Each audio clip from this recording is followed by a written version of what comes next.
Okay, now Spooky Scalar. Now this is the point where we're going to introduce a very new accessory to our lineup. And there's a person that can tell the story much better than myself. I'd like to ask Echo to come up to the front, please. She's also quite a lot more beautiful than me. That's two reasons why. And I've bored you all to tears. So, and I've noticed actually when I'm doing my talk, at this point in time everyone's asleep, right? Or maybe the corner's asleep. And then Echo comes up and everyone suddenly gets wide awake and happy. And then they fall asleep again when they come back again. So, well, that's just me, isn't it? Okay, here's Echo. Thank you very much. I don't know what slides you have put for this. So can I check? Oh, absolutely. Oh, okay. Maybe I'll wait. Just already understand. Okay. I would like to tell a little bit about the development story of Spooky2 Scalar. We started the development of the Spooky2 Scalar about last year, right after our European tour in Italy, France, and Poland. So when we head back to China, John started to work in the development of Spooky2 Scalar. At that moment, I had no idea what it is and what it can do. Probably by the end of last year, we had a friend, and he was working for the Chinese government, and the head of the government wanted to have a conference, quantum entanglement conference. The purpose was to set the standard, the rule to measure the quantum field. And I got really, really interested because that's something we were working on. And they were trying to invite some scientists from different countries, and also scientists from Serbia, and that's a country of Nikola Tesla. So the Chinese government were planning to pay for the scientists and invite them to Beijing. So I was thinking, gosh, this is a really, really good chance for us. I was trying really hard because I know that they were not trying to invite us because we're not scientists. And so I was trying really hard getting in touch with the Chinese government, telling them that I'm willing to pay for everything for ourselves. There's no need for the government to pay for us. We can. Is it possible for us to go there? So after probably several weeks of communication with the government, finally they agreed that we can go there. And that is probably till the end of the development of the Spooky2 Scalar. And we got really excited. That day, we were planning to go to Beijing to attend to the conference. And John was still doing the assembling of the Spooky2 Scalar. So I told him, look, we are running short of time. I will go to the train station and get tickets so I can win you half an hour. You can keep doing the assembly of the scalar. And so I went to the train station and get the tickets and was waiting for him. At the last minute, he showed up in the train station. He was holding those two boxes. We got really excited because we wanted to show maybe secretly show to the people there. And after we arrived there, there were probably 10 scientists leading in this field. We were sitting it was called a round the table conference. And there was then a very famous master came here, walked into the room, and then everybody was staring at him because he has a lot of special abilities. And the people told us that he can communicate with the higher dimension. So he sat down on the table and asking us to introduce a little bit about ourselves, each one of us. So John said a little bit about us, what we do, but he didn't expose much. and everybody said introduced a lot about them, and they had a lot of titles. And John was only an engineer, and other people had a lot of titles in different fields. But after everybody finished introducing, the master came back to John, asking him to introduce a little bit more, because he told the person who hosted the conference, saying that this person came here to help you. He had something that can help your project. At that moment, we didn't know what project they were doing, but the master said, this person has a thing that you have been looking for. Then that night, we didn't tell what things we were working on. We just because we were still hiding the scholars. But that night we invited the host to our hotel, and we showed them what we were working on, and they told us that this is exactly the thing we have been looking for. We have been working. We have been trying to get to sing for 2 years. What they were working is, this person actually, although he's a government, he has several factories that manufactures the drugs. But he wants to have a revolution. He wants to replace the drugs using some very healthy stuff, like herbs, drugs made from herbs, and some cancer balancing nutrition stuff. So they invited some experts to help them. Have you ever heard about Maharishi? He's a master of meditation, and he also he knows how to build very healthy buildings, energy buildings. So they invited some experts to help them build a very big energy building, trying to get the energy and to harvest the energy from the universe, and then put the cancer balancing nutrition stuff in the building to get the quantum field, so that the stuff can have more energy, and people do not have to take many tablets a day. In this case, the cost is much lower for normal people, so they can enjoy these special drugs, herb drugs. And but they were working with many different companies and trying to build a quantum machine, but they failed, because after measurement, it seems that their machine is doing nothing. They told us that that this is exactly the thing we need. Can you leave this machine to us? But that is the only prototype we have. And we have been working on that for a really long time. We try to get it back for more tests, but they say you are not able to get it back then. This is ours now. And yeah, so that's, we were having the machine, and we were planning to release it as soon as possible, but people keep wanting it, and we had to. That's why it takes so long. And they asked us to cooperate with them to do some tests with the labs. That's the first time ever I've seen the proof that Spooky2 is working using my eyes. They gave us some of the tablets they have been making. That's a herb tablets, cells balancing nutrition stuff.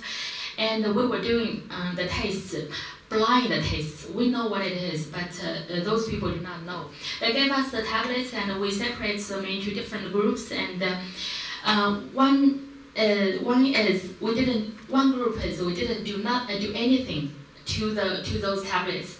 So we marked them like A, and another group is we put those tablets on the receiver coil, right? The receiver coil of the scalar, and the third one is we put some tablets on the receiver coil, and we also put some tablets in between those two boxes. That's the second test, and the third test is they gave us the molecular weight of the tablets ingredients. So we calculated using the molecular weight, we calculated the frequencies, and we connected the Spooky2 scaler with our Spooky2 generator and run the frequencies using through scalar field and puts the tablets in between the two boxes, so the tablets are receiving the calculated frequencies. And we marked them A, B, C. And then we sent these three groups of tablets into the lab, and they made them into powder and put them into water and blast freeze it, and then put them under the microscope and see the crystals that formed. Have you ever heard of water knows the truth, or the hidden truth by the water? Yeah. And wow, that's the first time I've ever think that something Spooky2 is doing using my eyes. Because normally people tell us that, wow, it is working. I was having pain after running Spooky and my pain's gone. But that's not seeing something through eyes. That's the first time we think that the one that hasn't been running the we haven't done anything to the tablets, that we find it very hard to form the crystals. But the one that's that we put the tablets under, we put the tablets on the receiver coil. The crystals were really, really beautiful, and those running through the frequencies, those are like in between the two different ones. So we know that Spooky2 scalar is working, and also the molecular weight frequency is also working, and that's the story. And after that, we were helping these people doing their, because they were trying to have a quantum industry. They were trying to have a quantum industry and treat many products using the quantum field. Well, they call it quantum field. And that's the first time I know that I know the power of Spooky2 scalar. And yeah. Yeah, that's right. Well, we'll go for lunch now.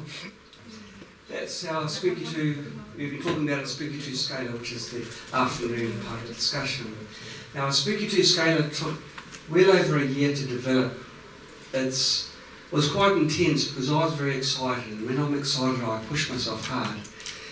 And I could see a way where you could use something healing to apply healing frequencies, so it's like a win-win situation. So I was pretty determined to get it out pretty quickly, certainly as soon as I could. So I was running it through lots of emulation type packages. Emulation is when you use software to save components going up in smoke by making mistakes. So I'm developing the software, doing test runs, seeing how it performs, seeing the graphical waveforms, and then when I decide everything looks good and I'm comfortable with it, then I start making prototype PCBs. And there's possibly around 4 or 5 generations of prototypes before I've got everything which is really, really good. And this is the scalar that we have now. Now, what's coming up is a video which is extremely exciting. As we're developing Spooky scalar, and we've got the final finished perfect design made, we made a few scalar units and we sent them out to people for testing, for user side. And these people we sent them out to are people that were really needing help. They needed something heavy duty. Their needs were not being answered by anything that was out there. And one such woman is the woman that's going to be talking now. So I'll play the video and I'll ask you to come up afterwards to talk about that.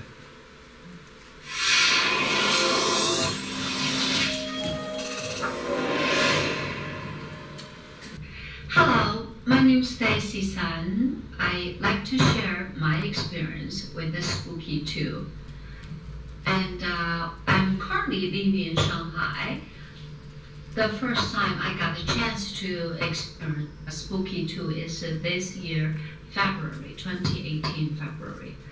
What happened was, beginning 2013, when I lived in Los Angeles, I was diagnosed some water on my left breast. And since then, the doctor urged me to check on my breast frequently. But I really didn't care enough. And 2015, I went to Chinese hospital. It's called Shihe Hospital, which is one of the top hospitals. And I did an ultrasound there, and they found some liquid there, so which is some water on my left breast. And this year, 2018, 2 days before the Chinese New Year's, I had a tremendous pain on my breast on both sides. So I was really, really scared, and I went to a hospital to check urgently. That was specialized in women patients. It's called Shanghai Yangpu Women Hospital. And the result is saying they found some liquid and some nuts on the both sides. And so they says you have to further diagnose, which kind of gave me a sense of urgency. So I was really living in a fair during the Chinese New Year for almost 12 days, because I was not able to schedule another appointment, and because the Chinese New Year's holiday just started off. And during this time, I got a chance to meet a friend and spend the entire Chinese holiday together with his family. And his name's Yola, and he's from America. And when I shared this, I have this pain, and Yola said, well, I'm using this machine, and right now, if you like, you can check, it may help. So, and I did it. I didn't expect anything. I just feel whatever is available during that time can help. So I took the chance. And right after Chinese New Year finished, and everybody back to the work, I went to Shanghai Huangpu Hospital, which is particular for women, and they are the authority hospital for doing this. And I did two things. One is ultrasound. The other is I forgot the English word. The big machine and press your breast. It was very painful. Chinese word is say 木把. So I did, and the result was very surprised.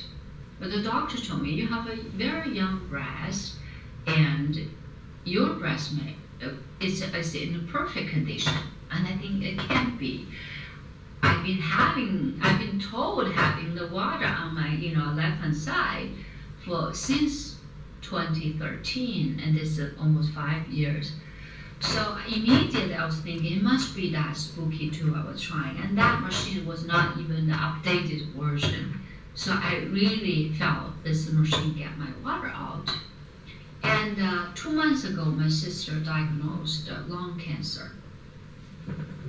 And I bought this machine for my sister as a gift, together with another 2 big black boxes, which is particular focus on cancer treatment. Those 3 machines, I bought it for my sister. And she had been using since, I think since May 15 or June, I forgot, or the end of May.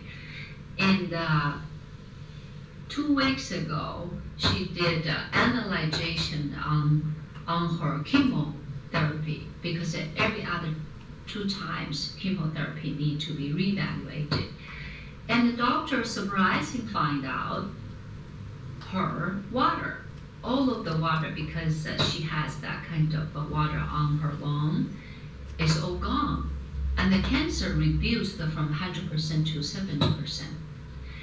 because I remember clearly, and this hospital is 301 Army Hospital, is China really the top one.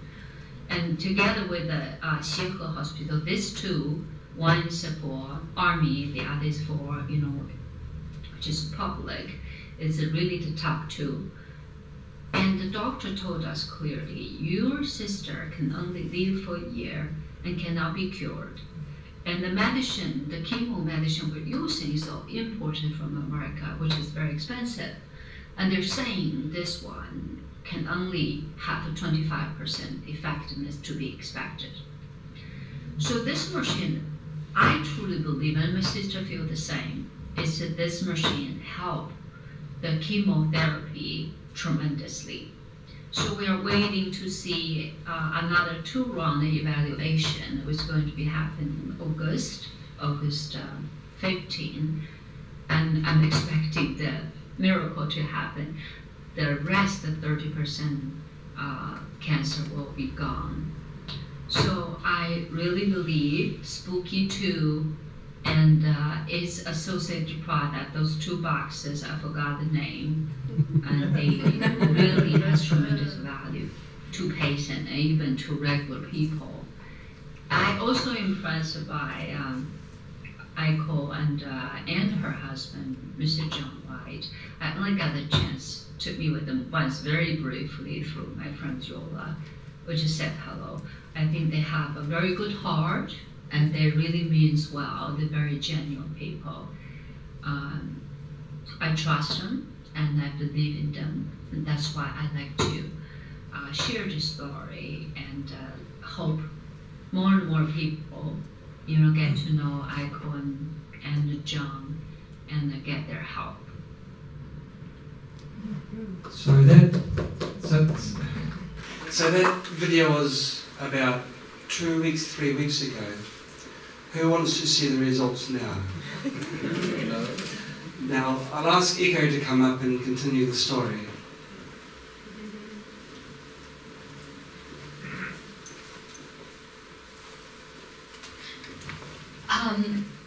That's Stacy.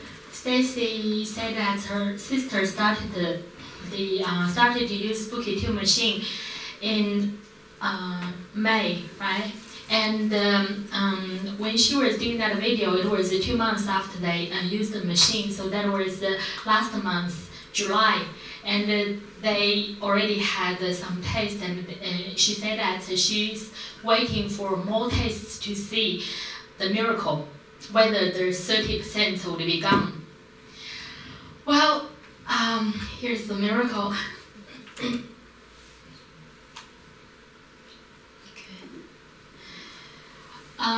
We can see from the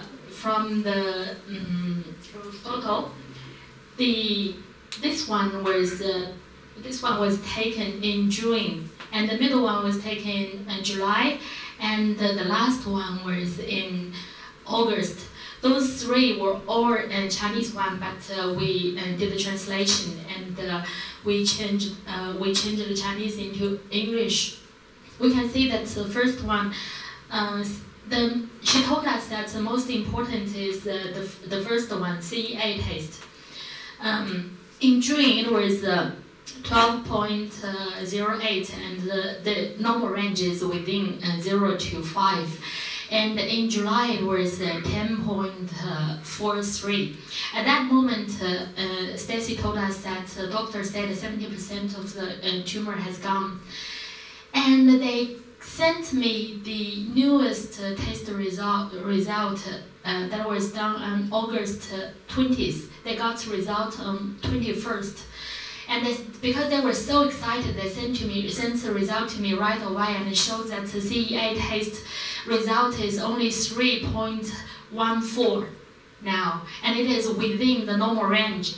You can see that everything else is now within the normal range, and the doctor told them that now the tumor is only 5%. So she is very, very happy now, and her family is very happy. They didn't expect the miracle, although they were hoping the best thing to happen, but they were also still preparing for the worst. But now they really see the result, the miracle. And I will share what they were using. They were, Stacy mentioned, oh, okay. This is the first one is the CEA. We can see that in June it is high above the normal range, and in July it dropped a little bit, but August it has been, it's now within the normal range. And also the other one, CA test, that is also a very important one. CA 125 is the only tumor marker recommended for clinical use in the diagnosis and management of ovarian cancer. And a normal, well, we can see what is the normal CA level and what is the normal CA level, CA 125 level. These two are the most important, and now they are, both of them are within the normal range. So it is really exciting. And I will share, Stacy just mentioned that they got 3 machines. It's actually 2 main machines. One is the Genetic X and the other is the Spooky2 scaler. With Genetic X, they were using the remote mode, and with the scaler, they are using pure scalar field. They didn't put anything on the scaler. Because they are very new users, I didn't want things to be too complicated for them. So I gave the suggestions, just set up the 2 scalar machines by each side of the bed, so her sister can enjoy the scalar treatment at night. But at the very first several nights, every time when her sister was lying down in bed, there were some reactions, like they got really panicked, and they called me every night. They told me that the first night she was lying down in bed, her coughing got much worse. She was coughing really badly, and also she got a pain over her body. So they were really panicked and asking me, is this okay? Well, from my understanding, I was thinking that because her body is doing something, her body wants to unblock the blockage in her body, and the chi flow caused her to caused the pain and also the coughing. But because they were new users, I told them, if you are worried, they just start from slow. Don't do it overnight. You can do it several hours before you go to sleep. Then shut it off before you sleep. That's what I suggested to them. After several days, they told me that the coughing got much better, and also her energy level is so much better. It's not like that she has got the chemotherapy. She felt so much more energetic. And I told them, okay, that's good, keep using it, because this is a very good sign. And for the Spooky Genetic X, I told them, I suggested this treatment. The first is lung cancer, because she's having lung cancer, and the second is for people who have lung cancer. Most of the people who have lung cancer are also infected with the EBV. So I told them to try EBV killing using Spooky Remote. And the third is because for people who have lung cancer, her lymph system must be blocked, and toxin has a lot of toxin. So I told them to do lymph system support. And because in Chinese traditional medicine, your lung meridian relates to the intestine meridian, I told them that to do the gut movement support, so you can detoxing from your, you can get some detoxing, so this part will be very clean. It will help the lung part. And that, and another one is detoxing, the full body detoxing. That's the remote treatment I suggested them to do. And they, after probably 1 month, they told me that she got so much better. At that time, I think we were in America. I was still worried for her sister, because they were really panicked for some reactions. So I checked with them, and they told me very happily that her sister got really well after the treatment, and they were really happy. From my understanding, because my way of understanding, when they told me about those reactions, for most people, they would get really worried why it gets worse at the very beginning, but I was not worried. Why? Because, you know, Spooky2 skeleton has two big boxes, and the transmitter absorbs the ether from the environment and then transmit the energy to the receiver side. Any organism that sits in between those two boxes becomes the receiver. And if you sit in between those two boxes, you are getting all of the energy. We all know that when we do meditation, we take ether into our energy channel. And the first time when I was doing meditation for 3-4 days, I got a lot of pain in my spine. Then I checked with my teacher. My teacher told me that it's because the chi flow, because this part, my body has been blocked, and the chi flow is trying to, when there's blockage, the diseases will develop over that, around that place. And if you don't deal with it, it will become worse and worse. But when you do meditation, you get the energy, you get the ether from the universe, and it will help you with the chi flow. And when it tries to unblock the blockage in your body, you will get pain, you will get like all kinds of symptoms like coughing, sometimes a lot of flames in your throat. You have to get rid of that. So when they told me about those reactions, I was not worried at all. But I couldn't tell them. I just told them that just do it slow because I know it would help. That's my understanding of how Spooky2 scalar works. I actually have some experience of my own. The first night when I was doing the scalar, I think the first night when John figured out the right way of tuning the scalar, we had the most vivid dreams ever. It was like living the dreams. And normally I would have a lot of dreams at night, but I couldn't remember anything when I wake up.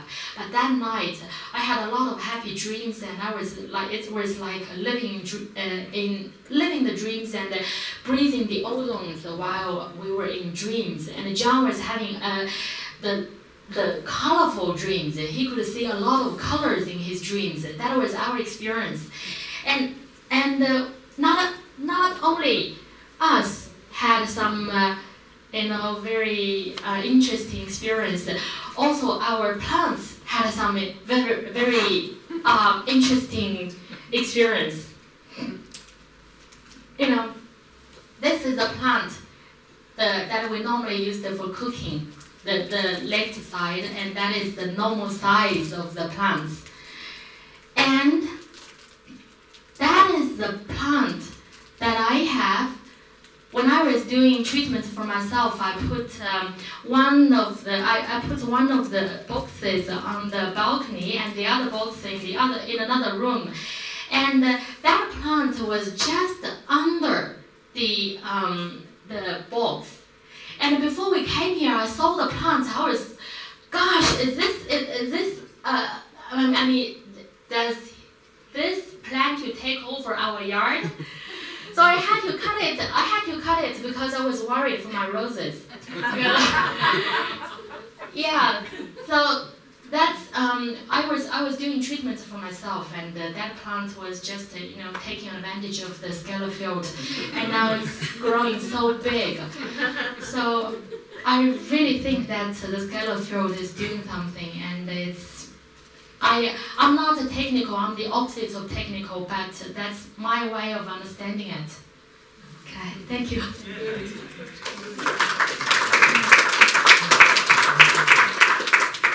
John, regarding scalar, is it like you have to adjust the frequency or intensity, or is just as it is? We'll go through that very shortly.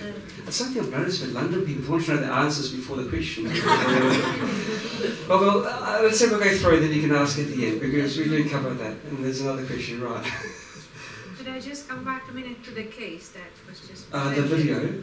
Yeah, yes. Okay. I just want to ask a question on result. Yes. What about the secondaries? Were those also in remission? Yes, she had, as of the most recent news that we've learned, the tumour size is shrunken from its original size to 5% of its original size, and the secondaries are non-existent. There's no metastasis. How much spread did she have? Do you know? Not very much, as far as we know. So there's one major tumour and others around. They've gone. So it wasn't 4, then it was maybe 2 or 3. I don't know the details. I'd be guessing. Right. I do know that the mother vein is gone, absolutely gone. It's basically collapsing. Now, it's now you can see why I was keeping a low profile over the last year, or the year before this was being released, because the effort in getting it right has been quite high. It's taken its toll, but it's been worth that, because I can see its potential. Now, as we're doing this conference, this is the first conference we're subjecting all our audience to a scalar field, and you're actually in it now. And so you'll feel like little goosebumps maybe, it's a feeling of peace. Someone who's frequently sensitive just feels so happy just being in it. If you've got a pet, your pet will gravitate towards where the field is. The field is between this unit, the other unit, the receiver, is behind a big, thick concrete pillar, because scalar fields can pass through anything that is not affected by concrete or metal even. It can go through a Faraday cage. And so we've got the receiver outside this room. The field shape is like a giant football. And so everybody in this room is getting healed if they've got anything wrong with you. You'll go home tonight and you think, yeah, I'm going to go out tonight. Scalar field is like that. It's full of surprises. I never dream in colour. Always black and white. And I had my first colour dream, if you can call it a dream, because it's more real than being awake, really. I wake up and I felt like I'd lived the day. It was just remarkable. I've never experienced anything like that. And since that one night, we've been keeping it on. Things have settled down a little bit, but you wake up and you're just so... It's hard to explain, you know. You've got more energy, that's easy to explain, but you just feel more in connection with things. It's really bizarre, but you feel fantastic and you don't feel impeded by problems. It's just, like I'm a creator, I create products, maybe I'm more creative in scalar. It's just a fantastic field to live your life in, and it's actually a natural field because it's a field which your body uses to communicate anyway. Your cell up here is communicating with the cell down here via scalar. The way that the embryo is formed in the correct shape is all through scalar. It's not through electromagnetic. You mentioned somebody who's pregnant living in today's society with all the Wi-Fi. Well, the head should be up here and the ears here. All their organs be in the wrong places if their coordination of navigation for these cells is done using electromagnetic fields, but it's in scalar fields, and the two don't mix. So scalar is a natural field. But when this communication is blocked or impeded in any way, our health will deteriorate. And our understanding is Spooky Scalar will reinstate, restore our body's natural healing mechanisms. Is there any relationship between scalar energy and quantum entanglement? Possibly, because the second spooky remote, the question was, is there any relationship between quantum entanglement and scalar? The answer is possibly, because the second spooky remote and third use quantum entanglement by two equal and opposing magnetic fields. Scalar uses a kind of a similar principle, but I'll rather pass on that because I'm not 100% sure. I mean, it might be a giant remote, if you like, between the two units. Not 100% sure on that one. I'd rather know more before I give a firm answer. I think that the answer will probably be no. Okay. Okay, so there's that triffid that we see on the right. It was amazing. It's sort of like a monster of a plant. These are plants that you have in little pots in your house, just little things. And there's this thing just stretching his arms out. It's reaching the balcony, it's almost touching the scala unit at the top there. It was really going for it. Will you talk about the plasma and scala and the differences what they cover? The spooky plasma. Yeah, the difference is, the question is really like comparing the scala with plasma. You know, the field that a plasma unit produces when it's close to the tube, when it's a near field, that is a scalar field when it's close to the tube. And so really, anywhere between these lids is the equivalent of being close to a plasma tube. But I'd rather go through a few more slides because there's a few answers that may be answered through that. Now, the spooky scala is comprised of two black cases, as that woman said. She's got no affiliation with Spooky. She's just a really nice lady that we wanted to help. And she was one of the participants in the quantum energy conference in Beijing, which is how we got to know her in the first place. Now, one of these boxes is a transmitter and the other is a receiver. When you turn the unit on, you tune the transmitter, and anyone who is between the lids, like all of you listening to me now, will receive life-giving scalar waves. And that's all you really need to do. You just need to turn the unit on and you've got your scalar field. You just step in it. Now, scalar energy is nothing actually new, but it's like a lot of things which are discovered and then subsequently forgotten. If something can't be capitalised upon, if someone can't make money from it, then it's not used. It's kind of like a forgotten technology, because back in 1831, James Clerk Maxwell theorised the field. He said the field should exist. And Nikola Tesla discovered that it did. And there was actually science behind the numbers.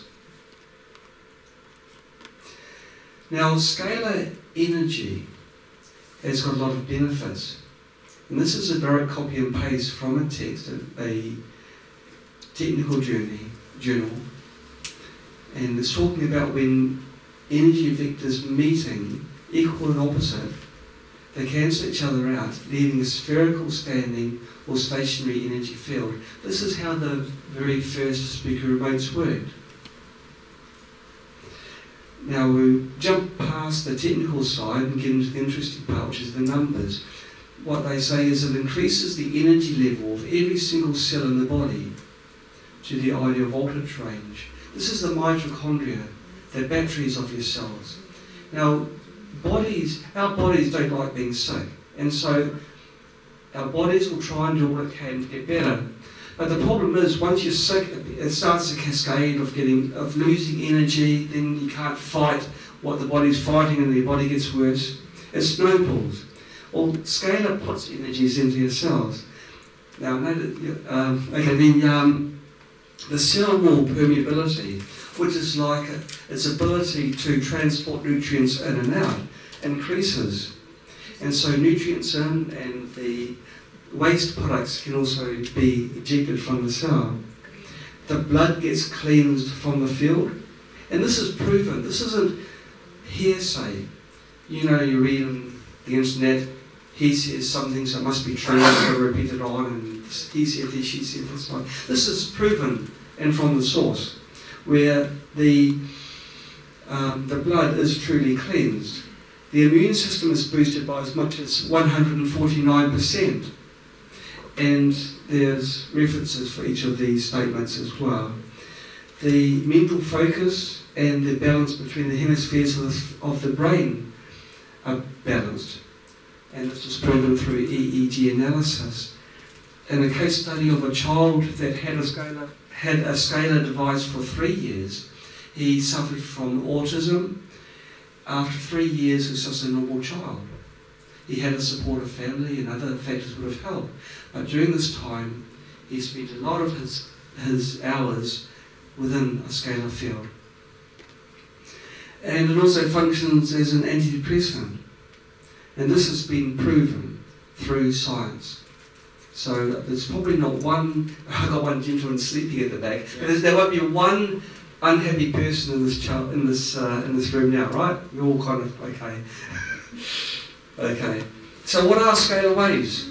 Well, back in the 1900s, gosh, over 200 years ago, this is progress that really gets to me, you know.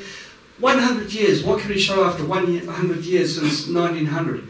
You know, no one's really gone out on a limb and said, hey, I'm going to do something that was known back then.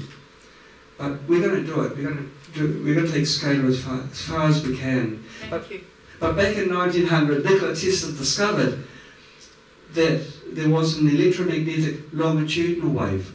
Most waves that we use in electrics are up and down. But scalar waves are like percussion waves, like sound waves, this way.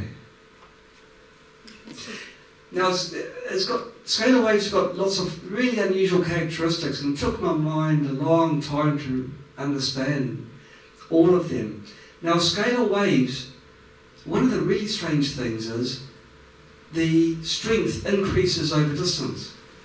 And it's true.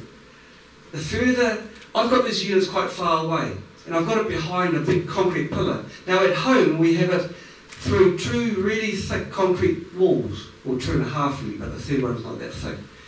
And the further away, the weaker the signal should be, the brighter the tuning LED is. And you can have a look at the tuning receiver now. It's nice and bright. It's crazy. The further away you go, the brighter it is. And the reason is, it absorbs the energy from the ether. Ether is not air. Ether is the space between molecules. Another really strange thing is its ability to just go through objects. We did tests using Faraday cages, and you can tune the scalar unit so it's only an electromagnetic wave between the two lids, and you put the receiver inside a fridge, okay, which is a great kind of cage in your earth head, and the signal drops away to nothing. But you tune it to scalar, and it's as if nothing's there. It just cuts through concrete, metal, anything. Things that will prevent a radio wave. Scalar waves don't even blink an eye, they just go straight through. And so it's a very different type of field. Now, it didn't even have a name until the 21st century.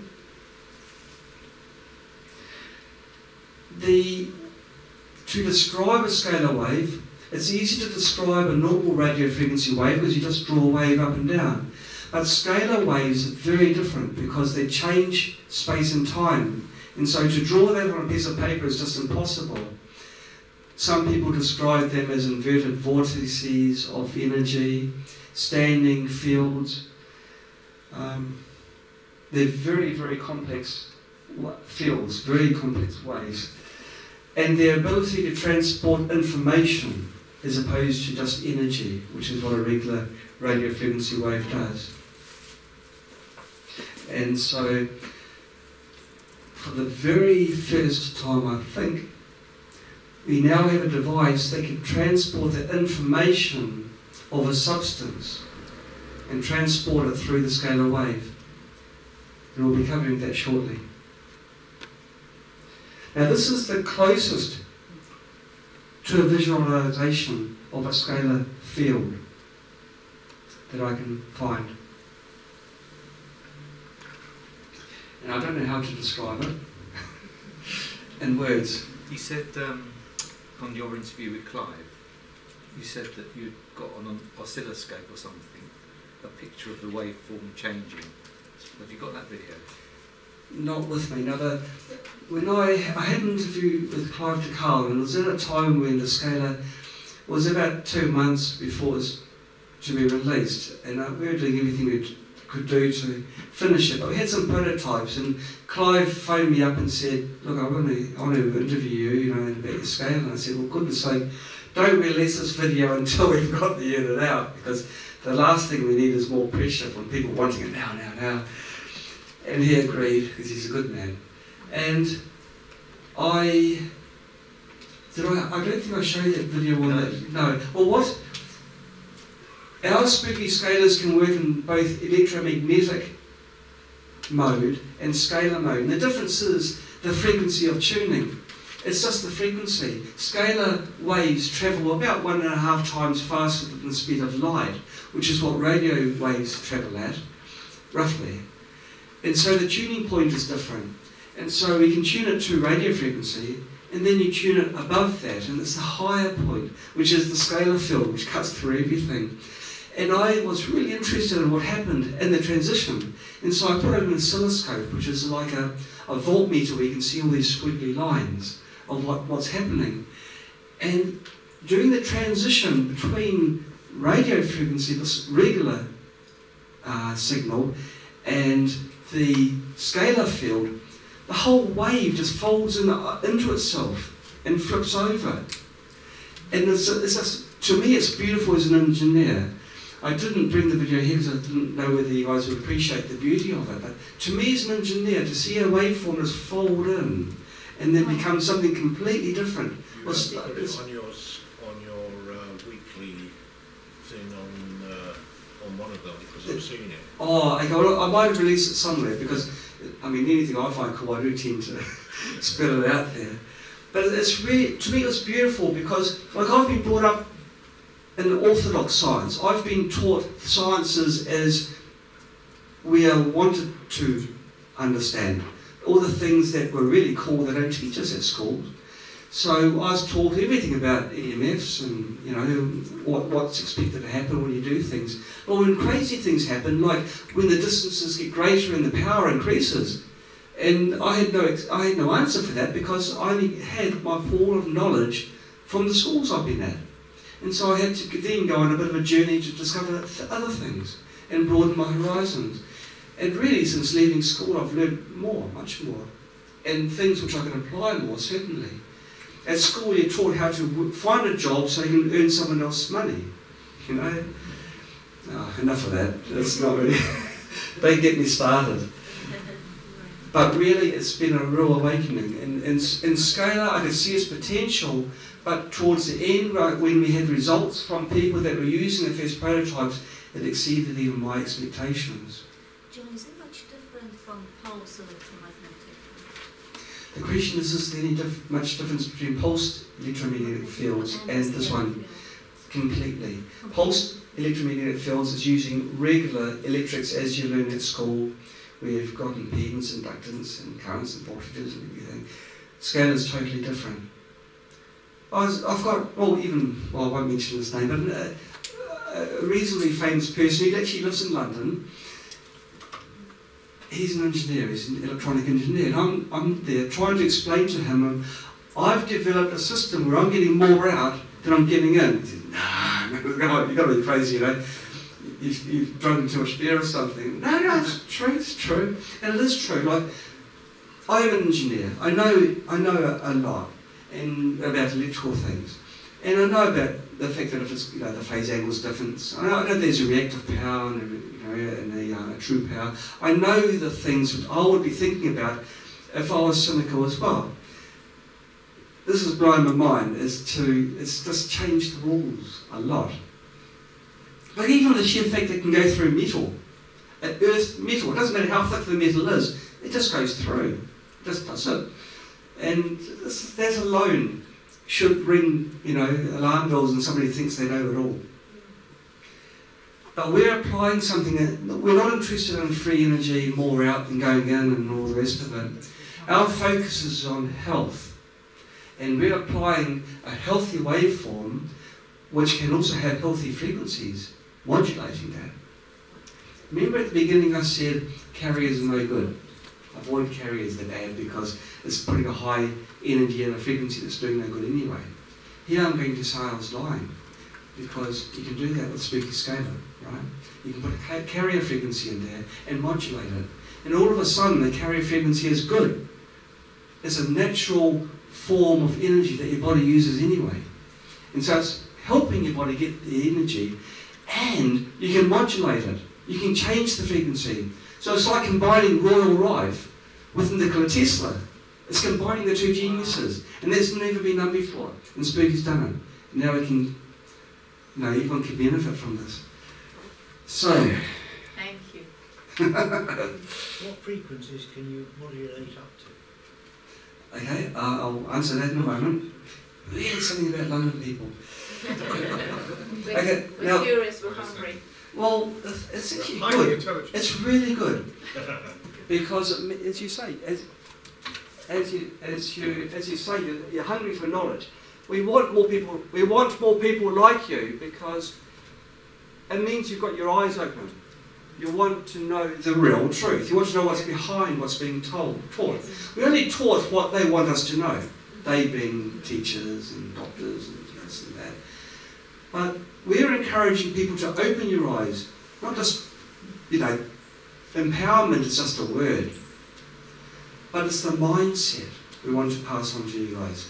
Whether it's using spooky products or anything. So long as you're using what's up here and really investigating and doing the searching. Like how we did with Scalar. And then, everyone's got the little bit of genius in them and they see, I can apply it in a certain way that hasn't been applied before. Right? I mean, it's all very well me standing up here and saying what we've done and this and that, but each of you have got that seed of genius, and you think, oh gosh, that's right, and you know some knowledge I don't, and you can connect that knowledge with some other knowledge you have, connect the two, and do something really profound. And we've got spooky people doing this, and they report back, and through the forums, through the Facebook groups, and this is how Spooky's really growing. Really growing. We're unstoppable. We know we're unstoppable. Like it's like me. I started Spooky. I started with one and started in the garage, and now we're kind of big and everything. But we're not changed at all. We're still kind of really little people, Like we don't think we're any more important or anything, but we're really proud of what we've done, right? And so it doesn't matter, like in another 5 years' time, we'd have 50,000 spooky people and everything. We're really well known. And maybe everyone uses Spooky and no other product. But we won't be changed. We don't get big-headed and all the rest of it. It's not us. It's not us to the core. We just want to keep on. It's probably like catching up on 100 years of nothing. Since the 1900s, when Nikola Tesla discovered scalar waves, and then nothing was done. Like, really? Well, let's catch up. Let's catch up on that lost time. Let's, take on what was known back then. I think that's a good statement, but Tesla did develop a thing called a violet made tube. Have you seen that? Yes, I have. And they work with scalar fields as well. They work really well. And before 1929, pretty much every GP's office, practice would have such a box in their office, and there were treatments for just about everything. And then came the depression, and everybody lost their money, and all the people have been invested into all the companies have taken money to borrow it, and they all went out of business, and then wars happened. But those machines still exist. I have 2 of them, and they're brilliant. Now, it's just that for whatever reason, the big money men wanted to make money by making tablets, and that's the sort of regime we're in at the moment. And with these sort of systems, you're breaking out, you're allowing people to sort of break out from that system, and well done. We want to make systems that people can use. You don't have to go to a clinic. You can have it, instead of having stuff in your medicine drawer, you just have this in the cupboard, and when you're not feeling well, you bring it out and you turn it on, and that's it.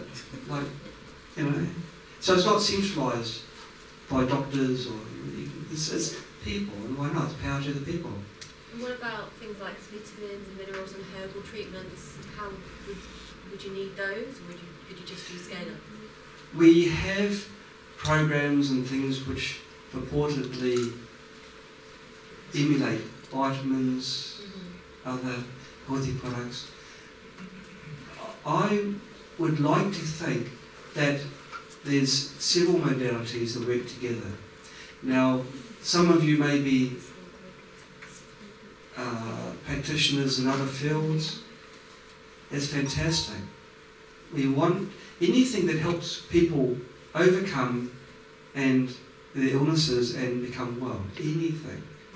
Spooky may be part of a large problem. So that's right. So we're doing our part, other people do their part. But what I am seeing is a big mind shift where people, if someone can realise they can do something, that's all we want them to do. Just go past that threshold. They can do something. Instead of being told they've got to be cut up.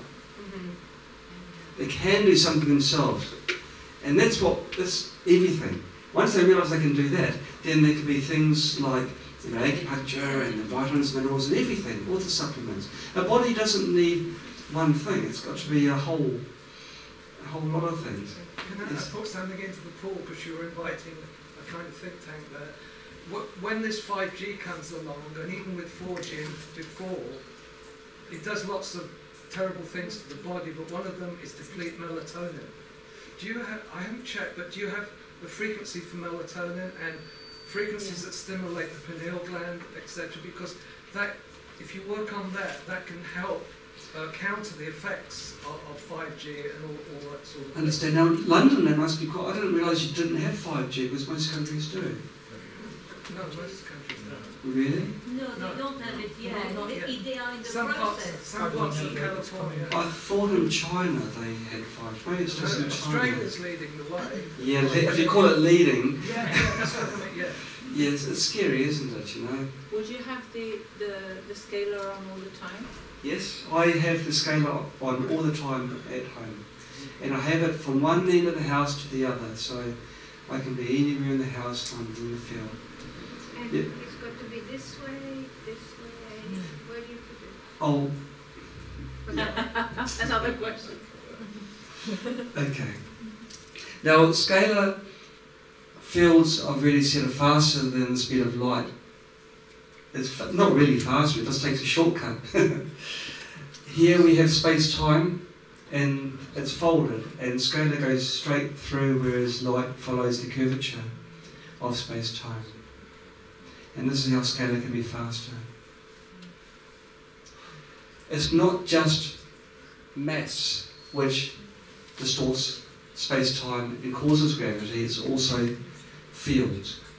I had a seminar one time with a gentleman, really super interesting seminar, and he talked about space-time dilation at an atomic level.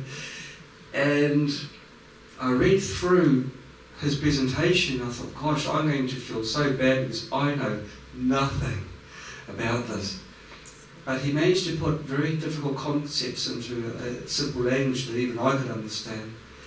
And I came to realise it's not just large planets that can create gravity and distort light and space.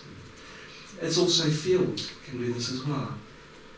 And so, and also you don't need large masses, you can have just atomic-sized masses.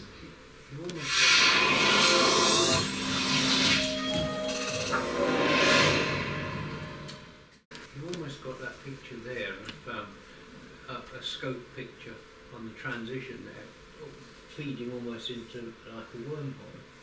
Yes, yes. Of course I plagiarised that, I'm not an artist. Okay, so what are scalar fields? Well, on a very simple level, you can think of it like a skipping rope, which is tied on one side to a wall, and you're swinging the rope on the other. If you swing this rope very rapidly, it looks like the rope's stationary. And it forms like a static field. And you can create a standing wave of two smaller waves if you're shaking it up and down at a certain frequency. If you do it faster again, you get 3, and it goes up from that. At the centre point, which is marked N in the middle picture, there's actually no movement of rope. But the information of going up and down on the outer loops from there still must pass through that point. And so through one point in space, you've got no movement, but you've got information passing through. It's a bit of a difficult concept, so I'd rather skip that. Okay, now the scalar field goes in all directions. Had maybe about type device, and I had it in a wall. Had maybe about type device, and I had it in a wall. Had maybe about type device, and I had it in a wall. Had maybe about type device, had it in a wall. Had maybe about type device, and I had it in a wall. Had maybe about type device, and I had it in a wall. Is it supposed to go? Oh, right.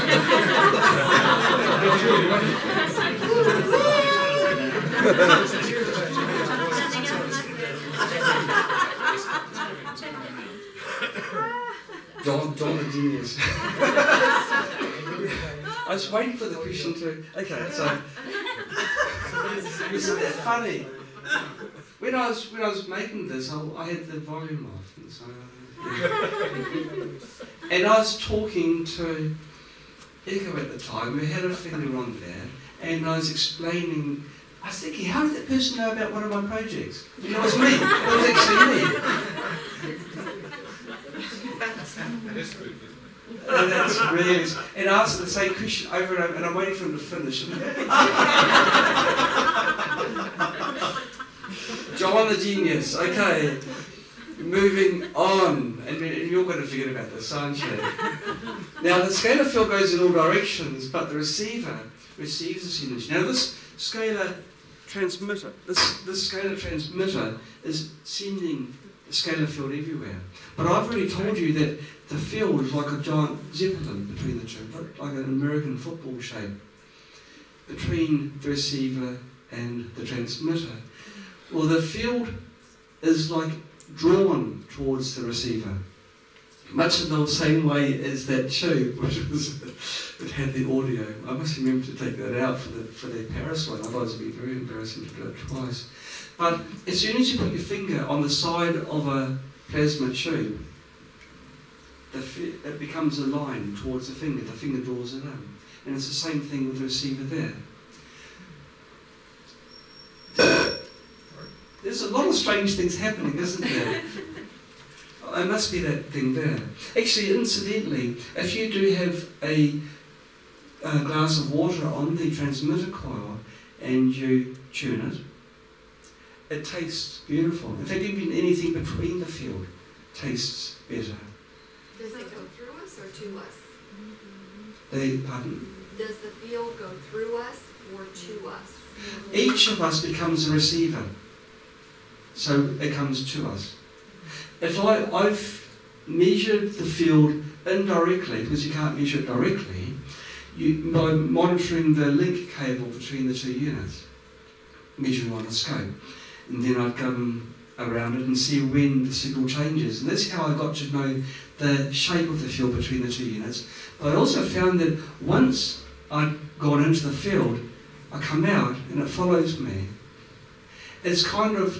So I've sort of changed the way that I have it as an analogy in my mind. It's not so much like a football, but like a giant soap bubble between the two. You know how you touch a soap bubble and then you can go in and it follows you. It's like that. So does it carry the frequency of everybody who's in the field? Because everyone's a receiver, then the energy from the scalar field will be absorbed by that person. What I'm saying, because there's what, 40 of us here. Sure. Does it then carry everybody's frequency within its field? We're not sure. Through? We're not sure, but we have got a slide that talks about that. Because there's so many people in this room, the energy of the scalar field will be quite low for each person. Because everyone becomes a receiver, the amount, it's like when you use a carrier wave, the energy is being spread across many frequencies. Here, because each of us is a receiver, each of us is absorbing a bit of good stuff, and so there's not much good stuff to go around. But surely you said the further they are apart, the stronger it becomes. And if there's more furniture in the way and stuff, won't that? If something's absorbing it, like it's not magic, and so if something absorbs something, then there's less there. Yeah. If it's going through something inanimate, like a concrete wall, that concrete wall is not absorbing anything. On a technical side, it's circular molecules which absorb, which is our cells and generally things that are living, and some plastics perhaps. What about if you're putting something on the end, like a frankincense oil, and you've got it in a glass with a label, will that not then go into the scalar field if that's not natural? The label itself, Well, I mean, and the plastic lid of the container? If it's contained in something. It's a really good thought. What we did, we used a glass container and we used a tissue as a stopper. We put a mixture of oils in there, frankincense, myrrh, peppermint, citrus, and you put that on the receiver. It's interesting to note that the transmitter does not transmit scalar field. That actually produces a small amount of EMF. The link cable carries the signal to the receiver. It's the receiver that transmits the scalar field back to the transmitter. So just when you thought things was nice and easy, something which is supposed to be a receiver is actually the transmitter and vice versa. John, have you tried having 3 pairs of interference waves? And the second it's a very important question. What the question is have I tried several receivers, it will be, rather than transmitters? You can't. Pairs. Yes. Well, in the house that Echo was talking about, they received 2 pairs, and they went diagonally between the 2, and they encompassed the whole room in 2 interfering scalar fields. You can have more than one receiver on these units, and it's actually beneficial to have more than one receiver. In research groups in Germany, Professor Mael Constantine, he was using 2 receivers, and he had a chemotherapy drug, and he'd add chemotherapy to cancer cells, get the patient to sit between the 2 units. The information of the cancer cells dying was transferred directly to the person sitting between the 2 units. And on the second receiver, they had a vial which had a mixture of alcohol and water, and then the person between sessions, which were once every 3 days, would take several drops from this vial. So it's like a tincture. And the results from that were even better than Starkman. And they had like complete remissions with people that had no hope of recovery.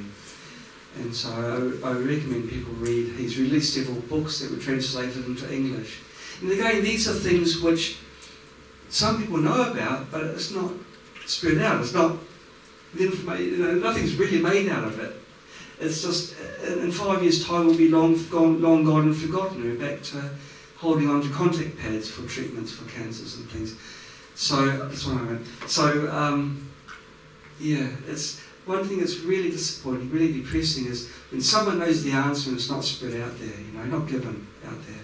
While a question way at the back, hello sir. Hey John, how you doing? Yeah, good, thanks. Sorry to bother you. No bother. Well, not yet anyway. It depends what the question is. You know Adam's device? Yes. Bacano Labs thing? Yes. Is it correct, am I correct in assuming that that's basically a bigger version of his?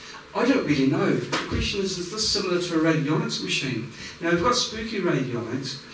That's made by Adam, who lives in the UK. We supported Adam from quite a while ago because he's a nice guy and he's from England, hey. And so we said, okay, no, we're okay with you putting the Spooky on there and us creating presets that support the product. I don't actually know enough about radionics, but when I look now through different eyes, having done my research on scalar, I can see similarities because radionics has got like an input and an output coils and things. Maybe it is like a radionics on steroids. Maybe it is.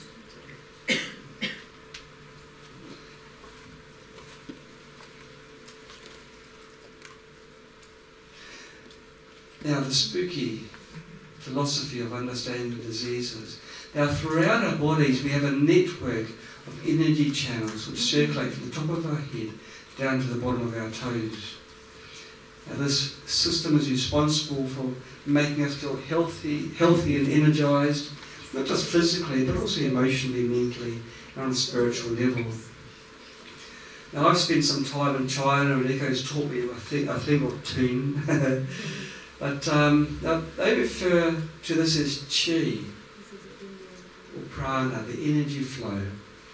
It's the driving life force in our body, down to the last cell and atom. Now, as smart as modern scientists are, they still haven't really explained what life is. Like, we're just a bag of cells. So what's the difference between someone who's alive and someone who's dead? What's the difference between someone who's just died and themselves 5 minutes ago? What is it? And this is the question that science is struggling because they're so constrained in their book of knowledge. If it's not in their books, it doesn't exist. It's just not there. It's like my computer, it broke down, and then I took it to the agents for repairing, and they said, no, it's not broken because we haven't got instructions on how to fix it, like this. And I just couldn't understand that. But this is, they felt comfortable with saying there's nothing wrong because, according to this literature, there's no steps, there's no symptoms that you're describing. And I'd videoed these symptoms because they asked me to. I recorded it. We sent it to them, and still they said there's nothing wrong with it. Oh. But it's the closed minds of people, you know. It's not. I mean, I laugh at them, but I was the same until a few years ago, you know, where there's ways of doing things, and there's really the right way or no other way, but it's totally wrong. And so the thing about spooky being the only way of treating people to make someone healthy, no, there's lots of ways. You've got to keep an open mind. Now, we believe that one of the root causes of disease is a blockage in one of the energetic pathways or chakras. And when there is a blockage, the local metabolism slows down and we lose our energy. Our body becomes less capable of removing chemical waste. You get the build-up of toxins, and that sets the scene for disease. If the situation is not corrected, it just becomes worse and worse. Now imagine a river flowing freely. A river where, again, there's a storm, a tree falls into the river, and the flow of the water is obstructed. And over time, you get the debris collecting where the log is resting over the river. Now, if the tree is not removed, that debris will continue building up until you end up with what's called the Thames. Now, eventually it'll become totally blocked, and then you've got a real problem. Now, we believe that the scalar field helps open and remove the blockages. Now, I've already said how scalar field is a natural field of communication that our body uses. Our body retains the memory of healthy qi through cell communication. So once you restore the communication, our body can help restore itself to health.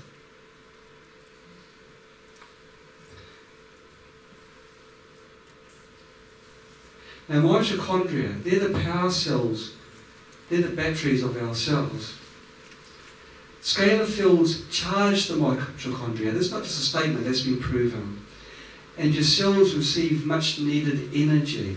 Now, you think back to your school days when you're running in a sports day and you want to make your parents proud and you're giving it all. Then you lose your energy about halfway through and people start passing you. Oh. Now, wouldn't it have been great to, at that point in time, just freeze frame everything?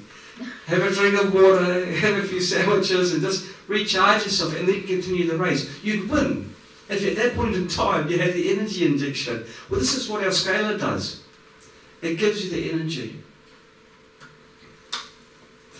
There's a saying in traditional Chinese medicine where there's free flow, there's no pain or disease.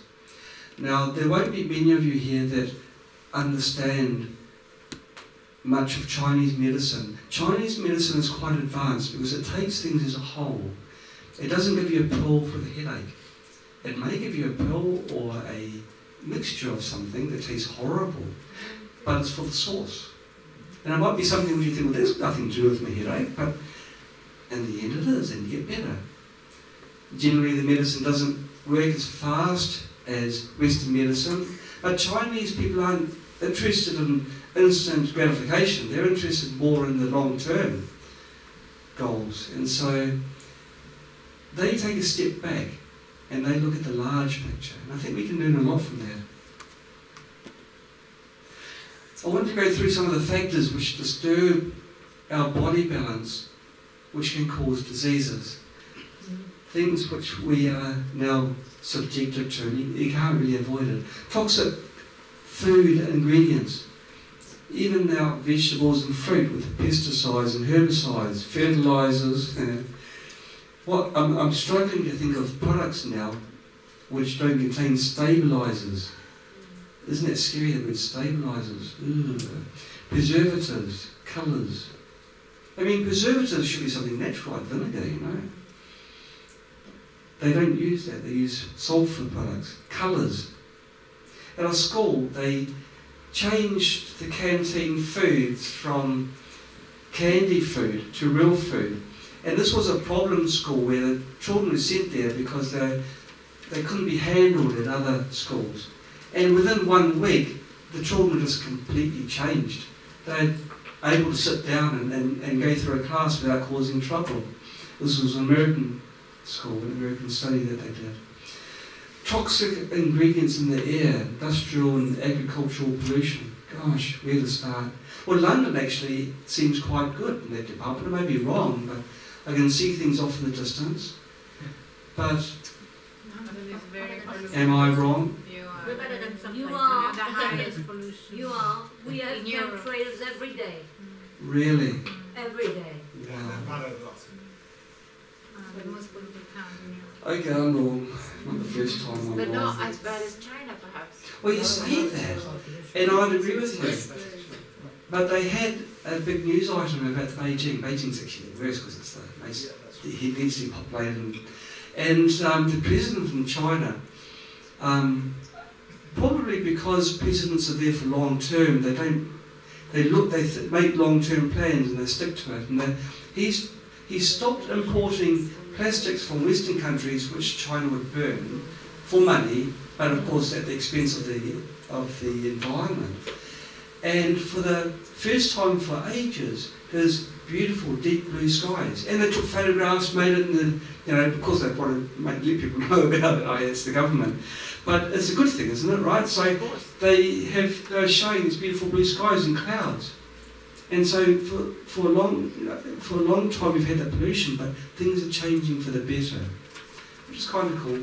Hopefully what's happening in the medical system now, where we're making the change, right? Small changes, as long as there's somewhere we're travelling to. Okay, so toxic ingredients in household cleaners, bleachers, things that if you drink you die. Electromagnetic pollution. Where to start? I'm actually causing it, but now with this microphone and my computer and everything that's... Yeah, thanks, sorry guys.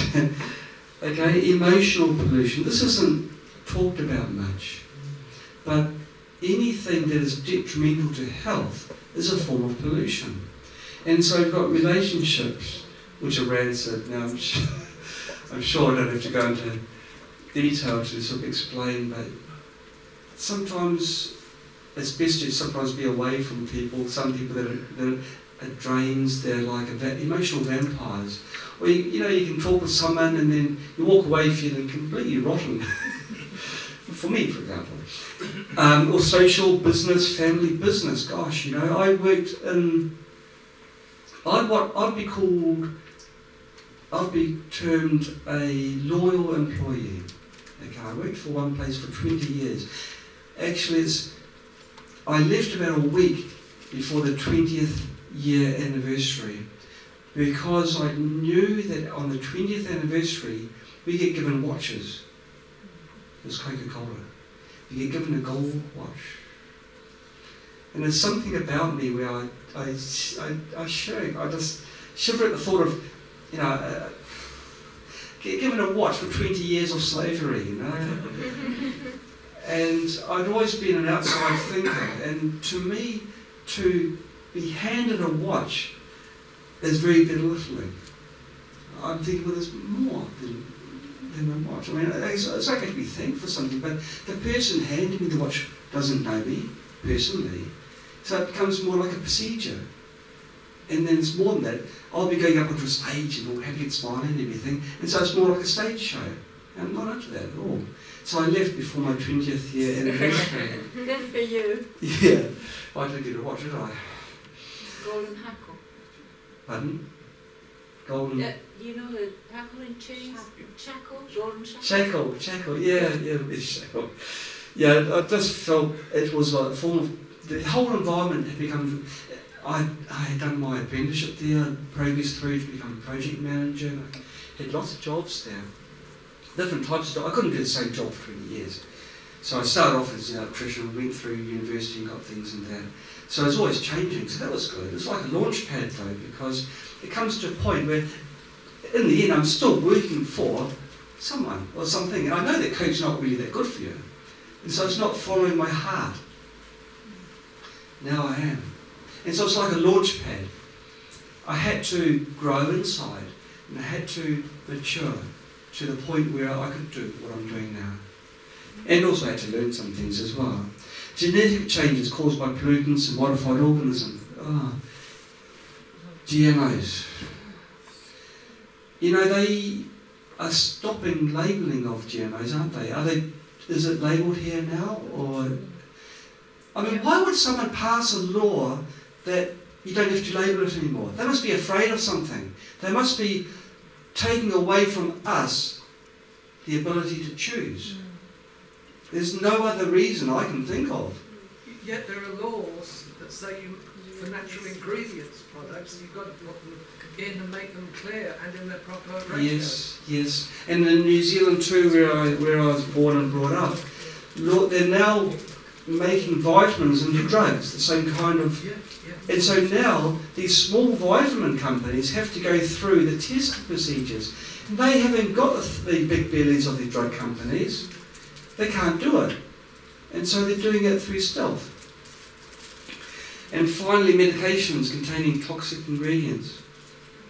Well, virtually any synthetic medication is toxic. Now, in the early days, medicine was emulating natural products, aspirin is willow bark and all the rest. Well, that's like that's testing. Well, that's okay, but then they became more advanced. I know, but then they became more advanced with the antibiotics and other things which are fully synthetic and totally unnatural to the bodies. We're putting drugs which have been invented by humans into our body, and they don't belong in our body. They're toxic and they are pollution. John, I noticed you didn't have vaccines on there. I keep away from the obvious, okay? Vaccines. If you started me on vaccines, I'll be here tomorrow this time. Do you think that some people, like for instance, I know people who I think have had autism vaccine related to treatment. Do you think all autism could be related to? I'll tell you something. It's natural to get measles. It's happened for a long time. Mumps, same thing.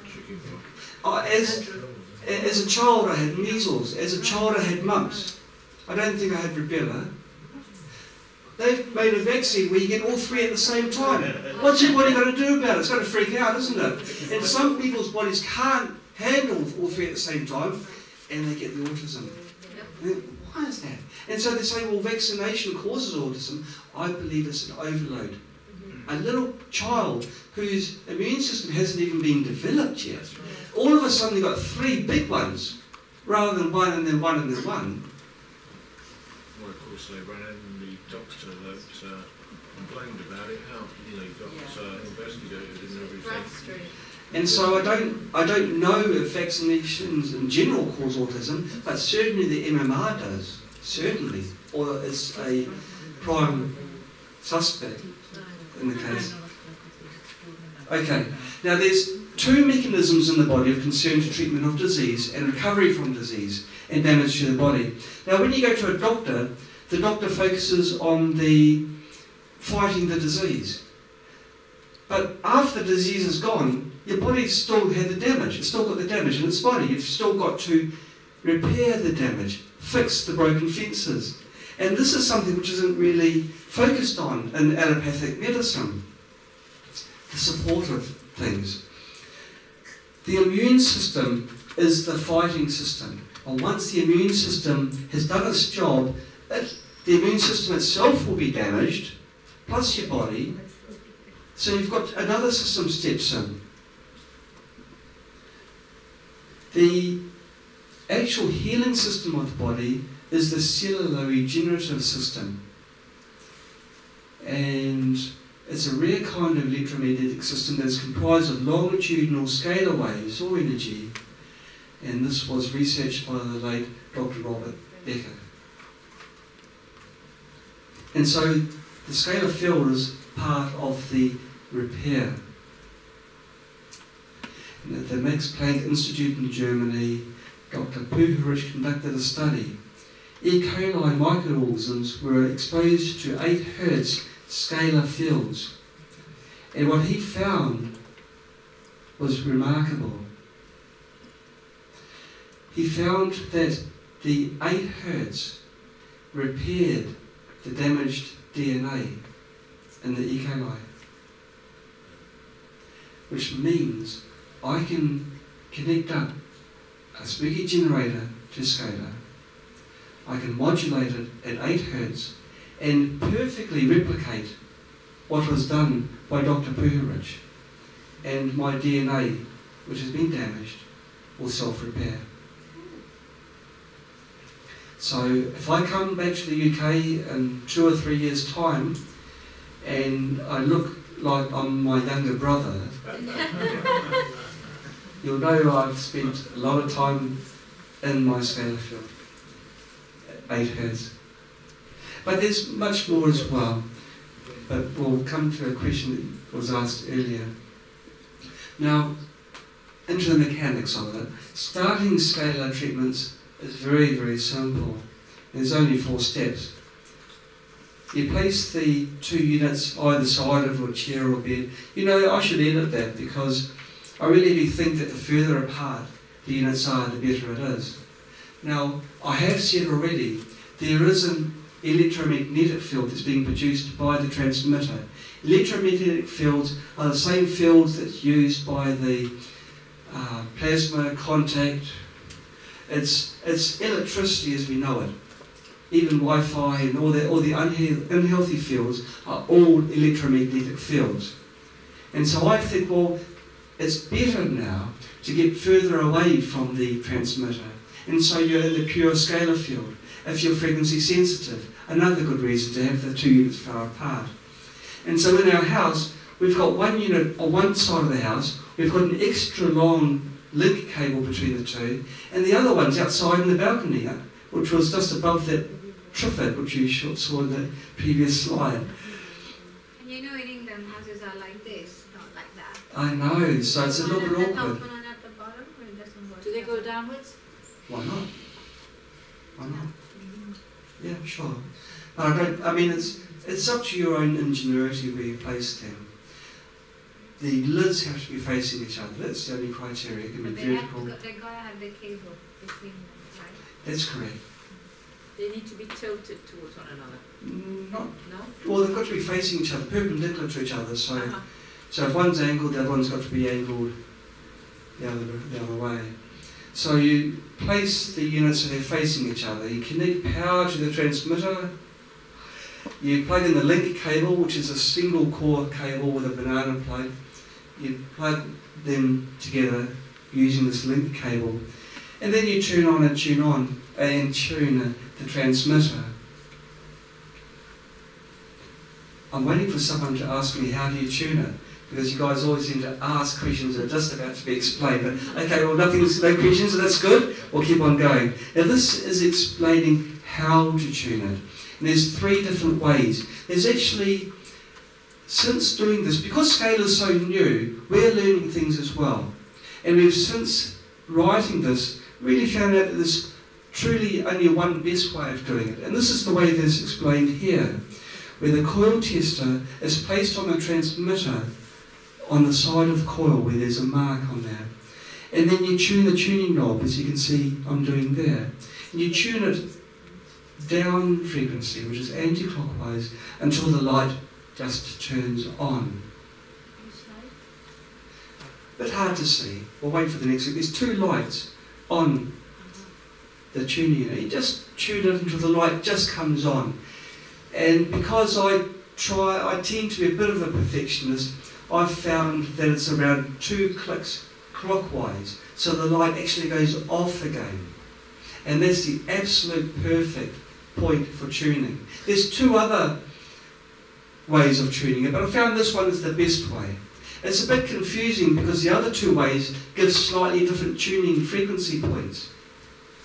And then people have asked us, well, why? And it's because, well, the first way is more precise, the other ways give approximations to the correct position for tuning. Okay with that? Does the tuning frequency have any, is it affected by the distance between the 2 lids? Not really. We found that even between China and London, different places, it's really always around 5.75, 5.95. So close that really we don't need to have the tuner with us, we just adjust it to that frequency, you know it's right. Isn't that a factor of perhaps your short cable will be the same? Because you mean the tuning point? yes. Will change according to the distance between the 2 because of the cable length. Yeah, you're talking about you're thinking regular electronics here, where you're thinking standing waves, and you're talking about tuning frequencies. No, it doesn't work quite like that. If you do increase the distance, it is possible that the tuning point changes. Certainly, if you put anything on the coils, you've got to tune it again. Because the coils, the molecules and the substance you're placing on the coils will interact with the field and will change the tuning point. So if you do put, especially anything large on the coils, then you've got to retune it until the light just comes back on again a little bit. So what was Echo doing wrong then? Oh, no, we were both doing it wrong because in the early days, I didn't have a precise way. You can't measure scalar fields directly. And so I was using other ways. I was using secondary pickup cores between the 2 units. But that was tending to pick up more the electromagnetic field rather than the scalar field. And then I discovered that it's better to monitor the signal going through the link cable. And that was incredibly precise. And then we decided that is truly, we then scaled which tuning method was the best. And the one that's shown here is certainly the most precise way. Yeah, okay. The other methods, the receiver has got a light on it.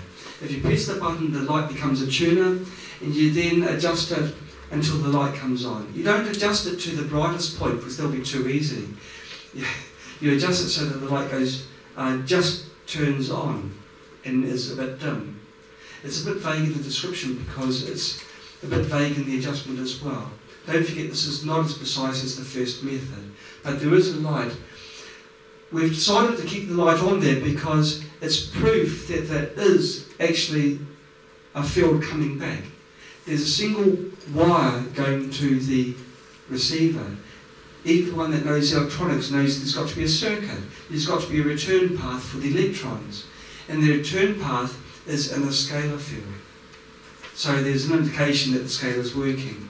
And anyone that wants to go outside and have a look at the scalar unit, you can push the button, make the light go on and off. Once you've tuned it, you generally turn the light off because the light does take some of the energy. And the third method is to use the same coil tester we used on method number 1, but you put it in the centre of the coil. And in this method, you tune until the LED is at the maximum brightness. You tune it to the maximum brightness, but if you keep on tuning it down, the light will go off, and then it will turn on even brighter. That brighter point is the totally wrong point. That is the electromagnetic frequency. That's regular coil resonance. You want to go faster than that, the higher point, because remember scalar field, 1.5 times the speed of light. So you want to go like half as fast again in the frequency. So you wind it up and you see the light come up again. And that's where textbooks struggle to explain why there's the second resonant frequency point. So you bring it to the higher one. When you turn scalar on, scalar automatically turns on at 8 megahertz. It's the maximum frequency. You wind it down to around 6 megahertz, 5.9, 5.8, and that's the correct position for tuning for scalar field. Now I can see there's a really good, there's a few people nodding off. This is actually a good thing because the body's actually receiving goodness, okay? No, it is really true. When we do meditation at home, and you do meditation in a scalar field, it's just so beautiful. It really is nice. It's like, you know, if you're thirsty, which I am, I'll grab some water soon. When you're thirsty, you just feel uncomfortable. You just take some water and the water goes down, you know the feeling. Well, it's like this, kind of like that with a scalar field. It's something that your body needs and wants. You can't overdose in a scalar field. You can't overdose, so it's got to be good, you know. How do you think the scalar fits in with plasma and all the other bits? I mean, could you just use scalar? Okay, the question is how does it affect the other things? Yeah. Our other spooky accessories? Yeah. I think that each one has its function. Like there's, sometimes people sort of ask us, you know, isn't scalar going to make everything else obsolete and aren't we doing the worst possible thing? we don't worry about that. But even if it did, it would be good, because it means we've got something better. But plasma, I think it's hard to beat for killing something. I think that. Now we've seen that woman, Stacey, talking about how it's really helped in her case and her friend's case. Now, I think scalar is allowing your body to heal. It's giving your body what it needs. If you don't water a plant, what happens? So it's giving your body what it needs to self-heal. And I think for this raw punching ability, it'd still be pretty hard pressed to beat plasma. So if someone says to me that they can afford one or the other, because they're about the same price, I guess, which one would I recommend? I really struggle because I'm really proud of what we've done with plasma. That's a really remarkable machine. That really punches way above its belt line. So I really can't give an answer. But if you've got several conditions wrong with you, and you're really not sure, me personally, I think I'd probably go for a scalar.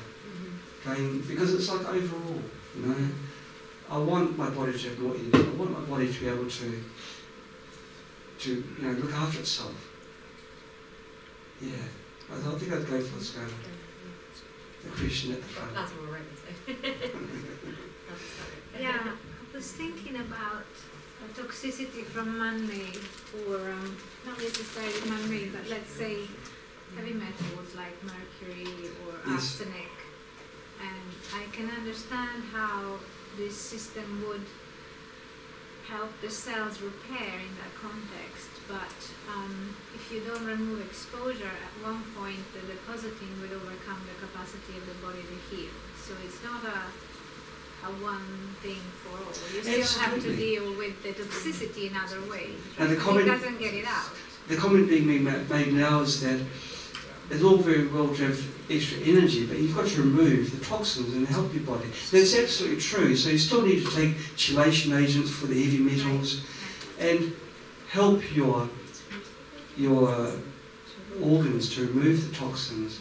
And so it's right, it's a very good point. Now what I'd really like to do is have a spooky product line of products for health, for supplements if you like. But if we did do that, and it's looking like we may, but you didn't hear it. We wouldn't be doing it. It's the same with our posts. We don't do it like on a business sense. We'd be looking at things from a different angle, and we're making sure that we're doing absolutely, getting the very top products. And yeah. John, the scalar wave would be used by bad, let's say, bacteria or mold, fungus. You're saying the scalar field will also be accepted by the bad guys in your body? Yes, and use the energy to grow. And use the energy. Well, this is what happens quite often with electromagnetic waves. If you're using a carrier, for example, which is like a frequency that's not killing, the pathogens absorb the energy and it's even harder to get rid of them. Now with a scalar field, because it's a naturally occurring field, your body cells absorb it easy or use it to better advantage. It's true, and it's something which I've thought about a lot as well. But when I see case histories like that and others, your plants growing enormously. So I'm just thinking if this energy could be used by the weeds can grow as well. That's right. Well, that's true, but we've seen evidence otherwise, where once the body has sufficient energy to start fighting, and fighting hard, the pathogens don't stand a chance. It's not even that, it's more of a balance. If you're in balance, you can have those pathogens and they just live with you in a symbiotic state. If you're not, then they take over. Now once, you imagine if you're a bug, right? You're in a body, you want to do some real damage to it, and you've got the T cells coming after you. You want to put up some sort of fortification, right? Tumours. Tumours block the communication so they can't get it, the bugs. The cancer cells are being protected by the tumorous mass. And the scalar field opens it up. The cancer is being recognised by the immune system, so the immune system can do its job. Right? Scalar fields are information fields. They're not pure energy fields. Now, Nikola Tesla was using scalar fields for the energy side, because he wanted to transport energy from point A to point B, and the distance could be enormous, and there's no losses. In fact, there's a gain. He found the same thing. You get more than what you paid for, which is fantastic. But his focus was on energy transportation, whereas ours is on the information side, the health side of things. Yeah. Okay. Cheers. Well, J.P. Morgan knocked him on the head because he couldn't meter it, couldn't he? Good point. Gosh, I've lost the sound. Now, Nikola Tesla failed not because he was wrong or didn't have the technology right. He failed because the people who were backing his research couldn't make money from it. Because once something is released in the airwaves, you can't measure it. You don't know who's using it, right? So it couldn't be metered. You couldn't pay by kilowatt hours and peak times and all the rest of it. And so it was never picked up. And there's a big reason why scalar energy has been basically suppressed all this time, because it couldn't be controlled, couldn't be monitored.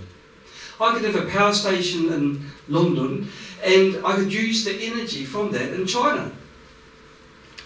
And London wouldn't even know about it. Or they'd know that someone's using it, but they wouldn't know who. So it's like a nightmare scenario for business, where money is everything. And I can't argue. I mean, you need money to survive and pay for food and everything. But for that reason, to stop scalar energy being used for health reasons is wrong. There's no two ways about it. It's just wrong. So for that reason, we've had no benefit from it, but now we do. It's out. It's out of the bag. Now this is just a demonstration I showed where it's showing the energy that's coming out from the transmitter. It's not just woo. It is actually a true field coming from there. It's about 7 watts of power between the 2 units. About 7 watts of power.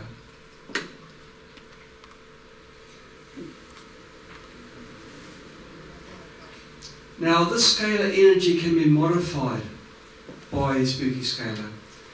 The scalar field can be modified. You can apply scalar fields in 3 different ways.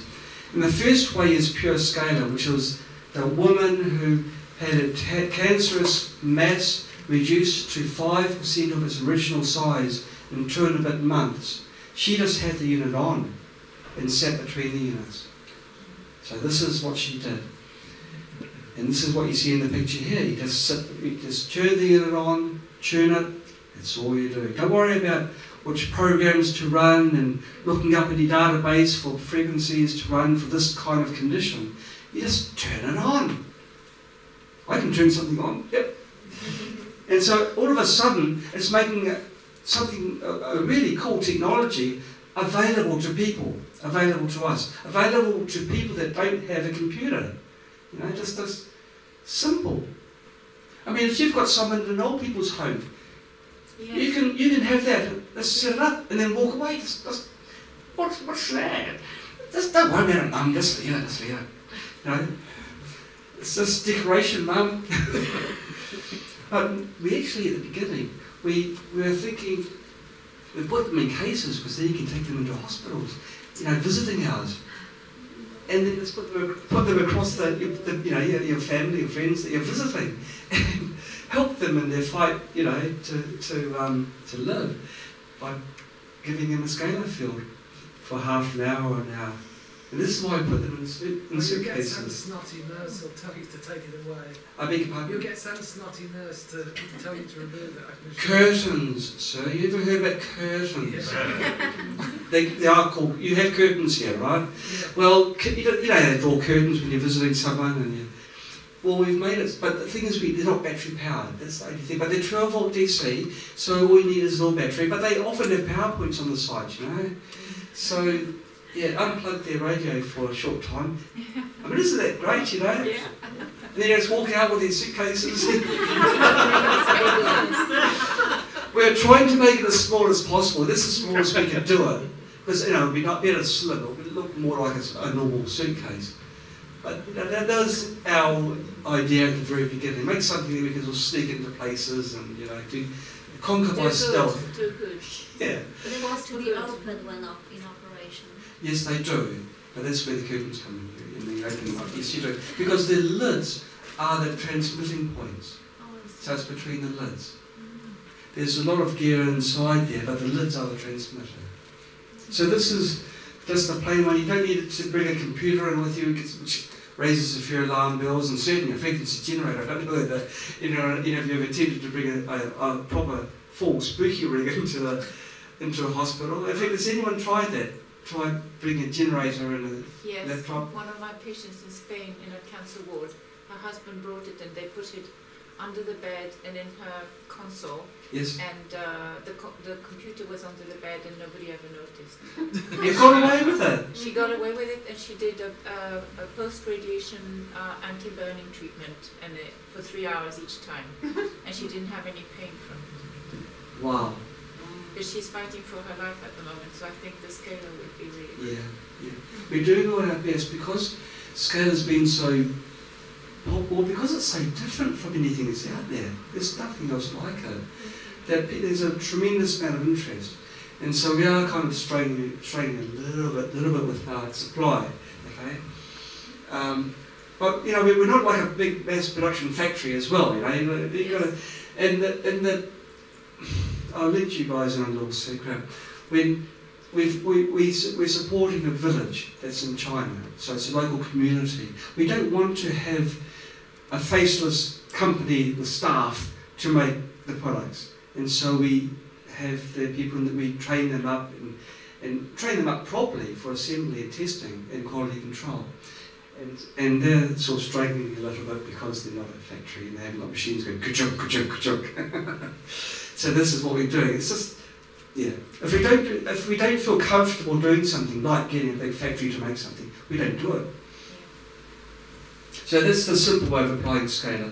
Now there's another really cool way. Now I've already told you how scalar is an information field. It's like transporting information from one point to another. Well, you can place a substance on the receiver coil. Remember, I've told you it's the receiver that converts the signal to scalar. And so the scalar field is modulated by the molecular substance you're placing on the receiver coil. This is where it starts sounding a little bit like radionics. Yeah. But I make no apologies, it is what it is. And so you can place something very beneficial to your body, such as a frankincense oil, which is a really fantastic oil, it's a miracle oil, or myrrh. Even some of the simple ones like peppermint are really potent for cancer. And so if you've got cancer, you want to put your scalar unit on your hyperdrive, you just put some peppermint oil on your receiver.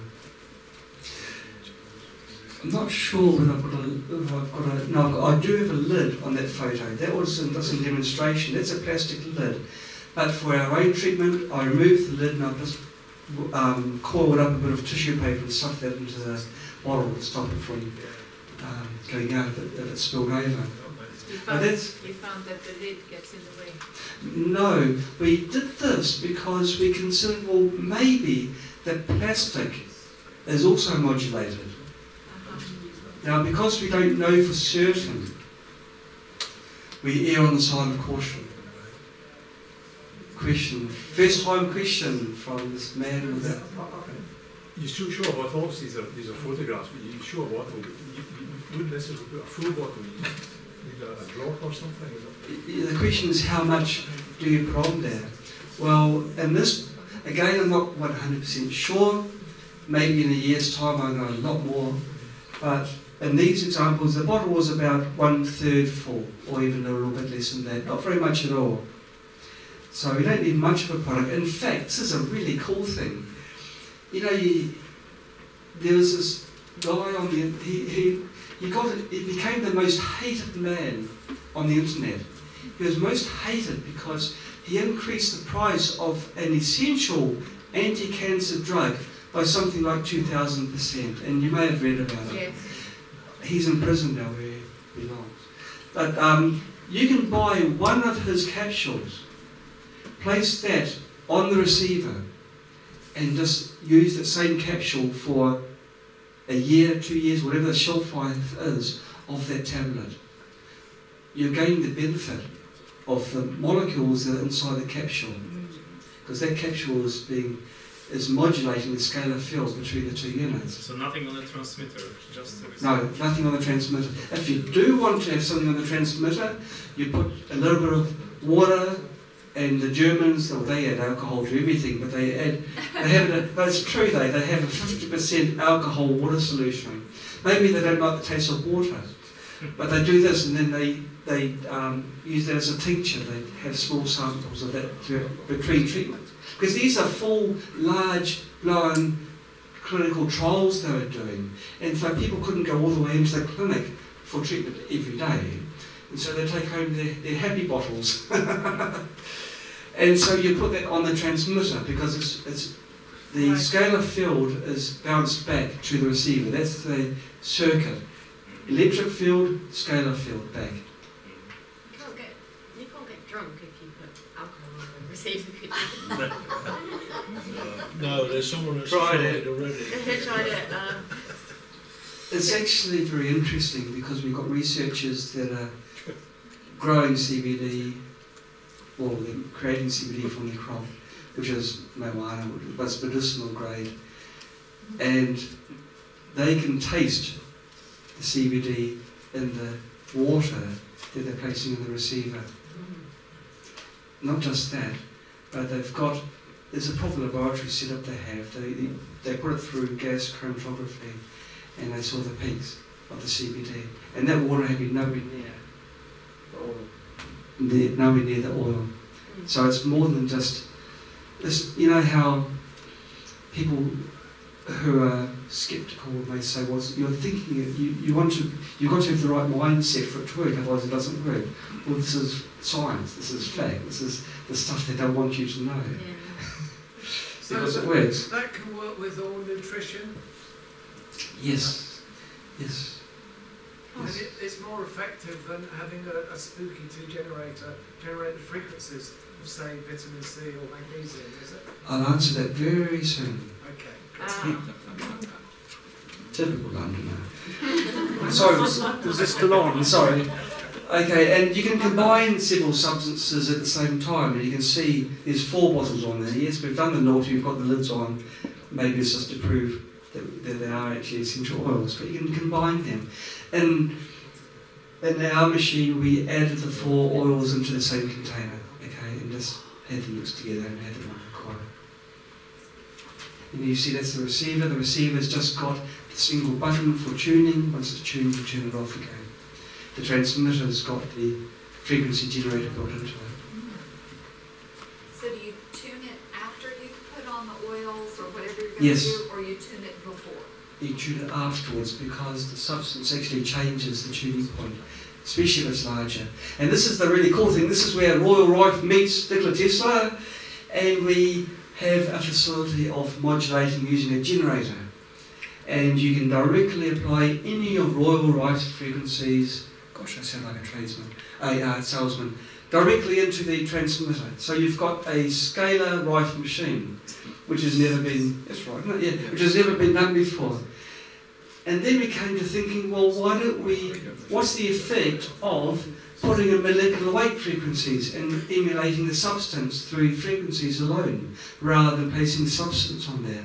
And the trial that Echo explained before, where we had substances from this traditional Chinese medicine production facilities. Remember, she was saying how the product was dissolved, frozen, and then the crystals analysed. Well, this was part of the experiment because we really wanted to know.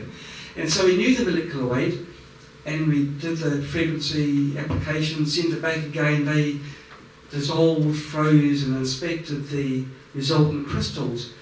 The crystals were very different from untreated water, very different. And so there was an effect, but it wasn't as pronounced as the molecular modulation.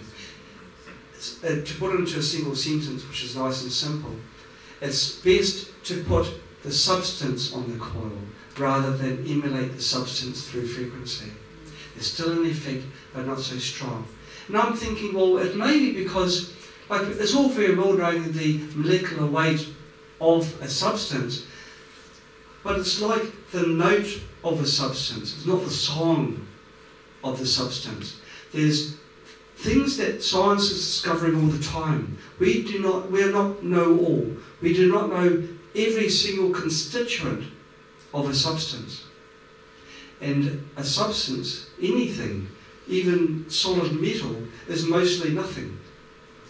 With molecules around, there's nothing.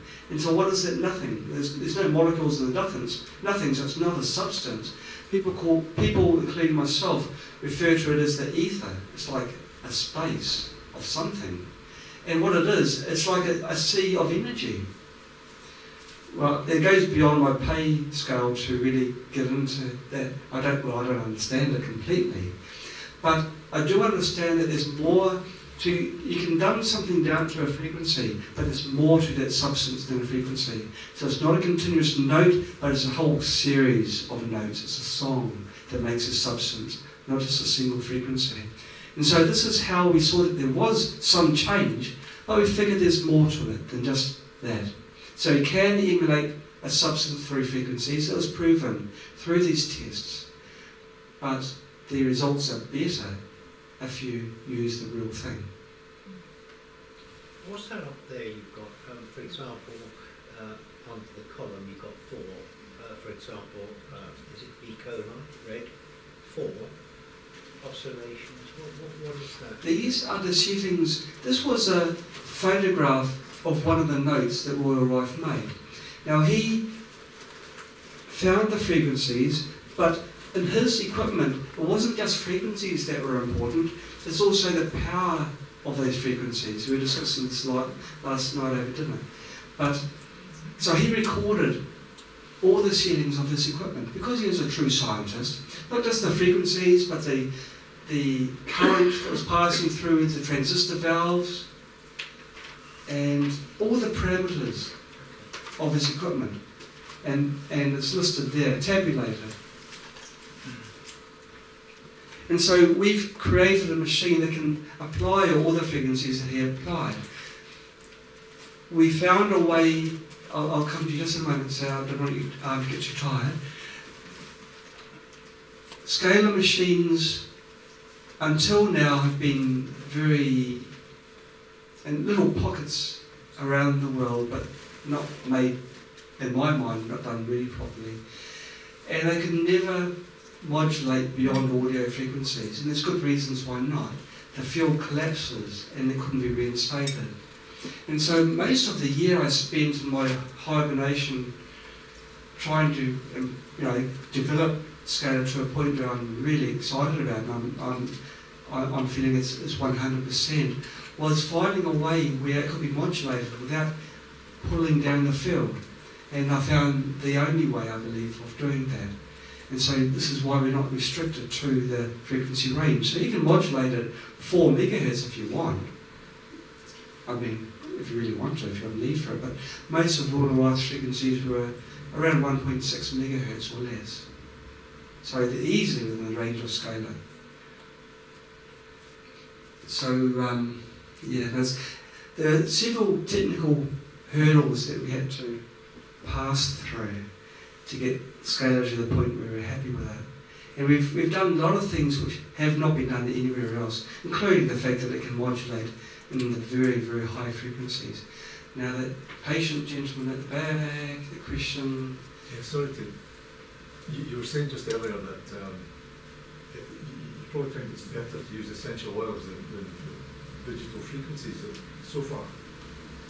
So what I wanted to ask you was, obviously you get different qualities of essential oils, and you want to have the best quality.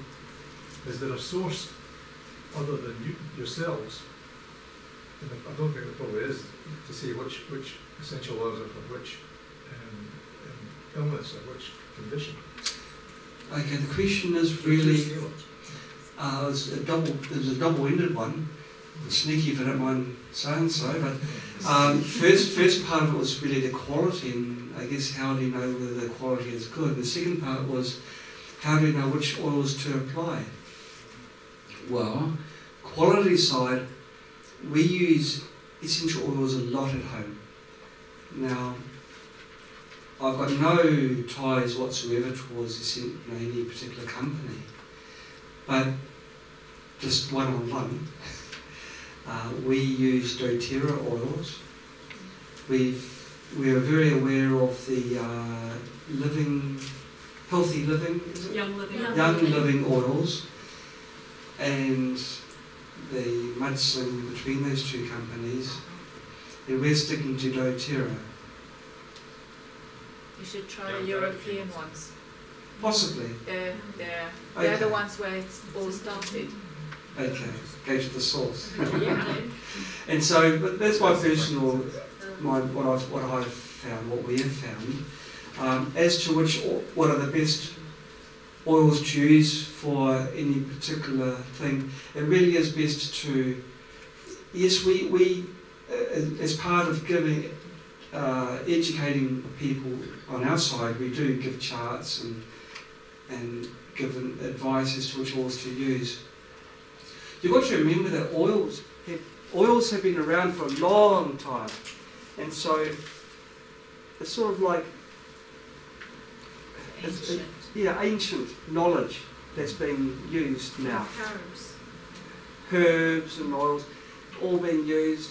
So really, it is what you're doing, which is referring to known knowledge, is the best way. And so, but it's always wise to look at the people who are giving information. If it's from a supplier that's supplying oils, obviously they're going to recommend the expensive ones, for example.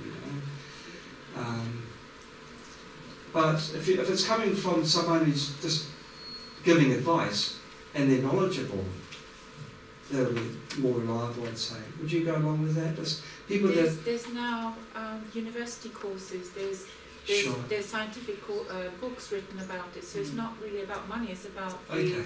the pharmacopoeia of essential oils is Okay, so there's literature with formal. there's plenty. Yeah, and that'd be peer reviewed possibly as well. So let's look at the literature.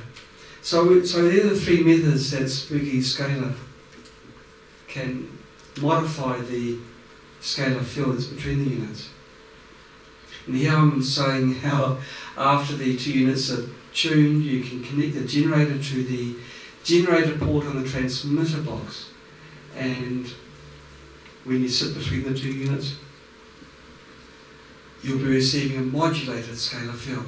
So the box is connected to the transmitter, not to the receiver. The transmitter has got the generator in it, and the power supply and everything. I thought you were saying that the field comes back from the receiver. That's correct. What I found was that what I'm doing is indirect modulation. The scalar field can't be directly modulated because it does not interact. That's one of the things I discovered. And so I do it indirectly. If I do it at the receiver indirectly, because again you cannot modulate directly apart from molecular method, you can't do it directly, then you can do it on the receiver unit, and you can what's known as quell the field. When you quell the field collapses, and you can't get the frequency rate up. Quell means like a fire, you throw water on it. It's hard to get the fire going again, and that's going to happen on every cycle. But I do it on the transmitter side. So the frequency comes from the generator into the transmitter, and then what happens to it? There's electronic magic in there. Oh, well, it's not a secret, but it's a little bit complicated. That's why I call it this magic. And the field that's being induced here is then modulated. Well, when I invented Spooky Plasma, Spooky Central 3 years ago, maybe 4 years ago maybe, no one else had done it before. Found a way of driving a plasma tube without a carrier. And so if I could do that then, I can do this now, right? Yeah. But I spent a lot of time thinking, okay, and trying to find ways. I'm wearing the same dragon shirt. Okay, frequency imprinting. This is where you put the water or water alcohol solution on the transmitter collar. And so the frequency, the scalar frequency that's coming back goes into the water. If you put a bottle of water on the coil and you run the scalar units, even without any frequencies going into it through a generator, just have it on, the water will taste different. If you leave it running for about 10 minutes or so, it will taste different, very different. And so that's kind of neat. You can give your children a bottle for that water for the day. They're getting the health-giving properties of scalar through the course of the day without them even knowing it. So this morning, it wasn't on my imagination that I was smelling incense and herb as I was walking through here. It could have been, because we've used, this is our own personal unit, which has had those two same oils on the receiver coil. So it could be right. But it's scalar, you've got to remember, scalar is not a belief system, it's a science. And this is one paper that was written. And they were using water that was imprinted with scalar frequencies. And this paper was written, which proved beyond a doubt that the information of the scalar field was going into the water. There's people there's one lady who's selling a special silver, colloidal silver water, right? Well, she's selling it and it contains no silver. It contains the information. She's using a machine that's similar to a scalar device to transport the information. The information of the silver into the water. Well, you can have one at home, the same thing, but better. And you can combine the methods as well. If you've got a really serious condition and you think that you want to improve the effects of the field, you can put the product on the receiver, so you've got molecular modulation, and you've got your generator running as well. So if you've got a stage 4 cancer, you've got days to go and you really want to give it everything, you may want to do this, where you put some oil on the receiver, some anti-cancer oil on the receiver, and you run the Rife frequencies for cancer on the generator, so you've got the best of both worlds.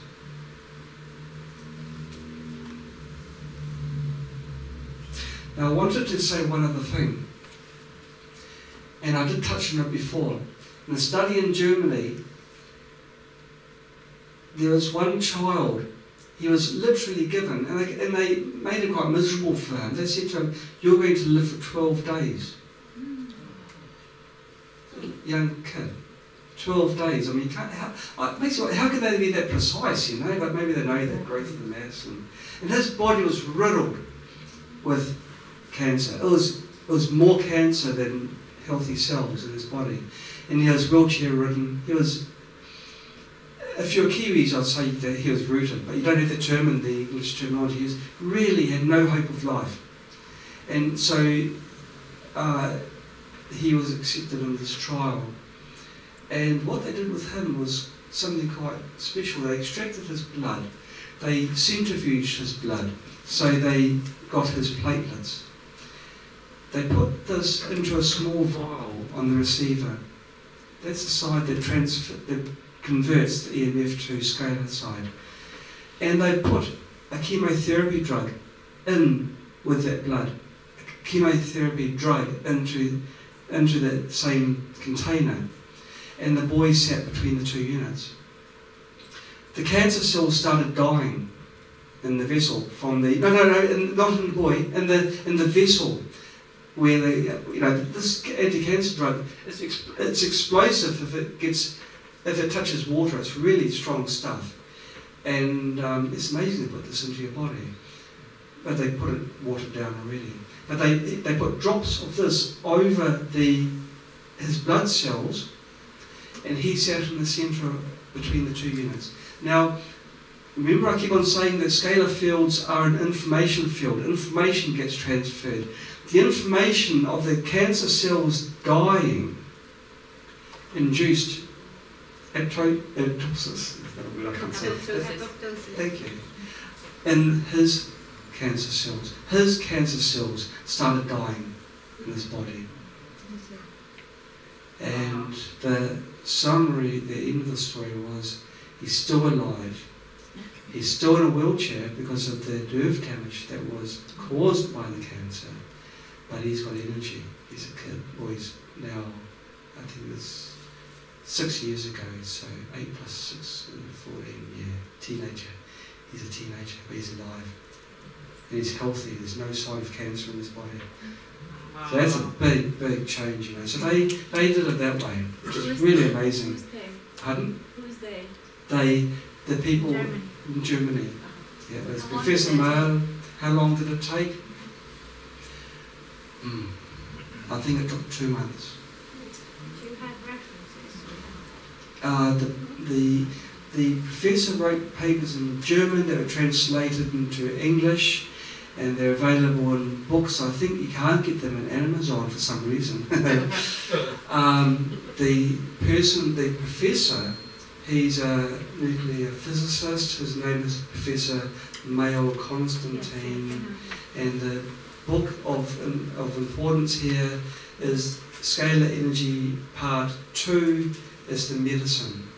It's Part 2, where he talks about the medicinal application, because he was also involved in the energy transfer side, the part that I'm not really interested in.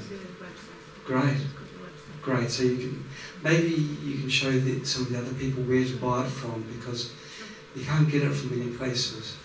I know that Amazon don't sell it anymore. Look, and it wasn't there. But that sort of information should be out there, you know. And that's riveting reading, it really is. And that was one of many incidences where they were doing trials, medical trials, where the results were just absolutely beyond remarkable.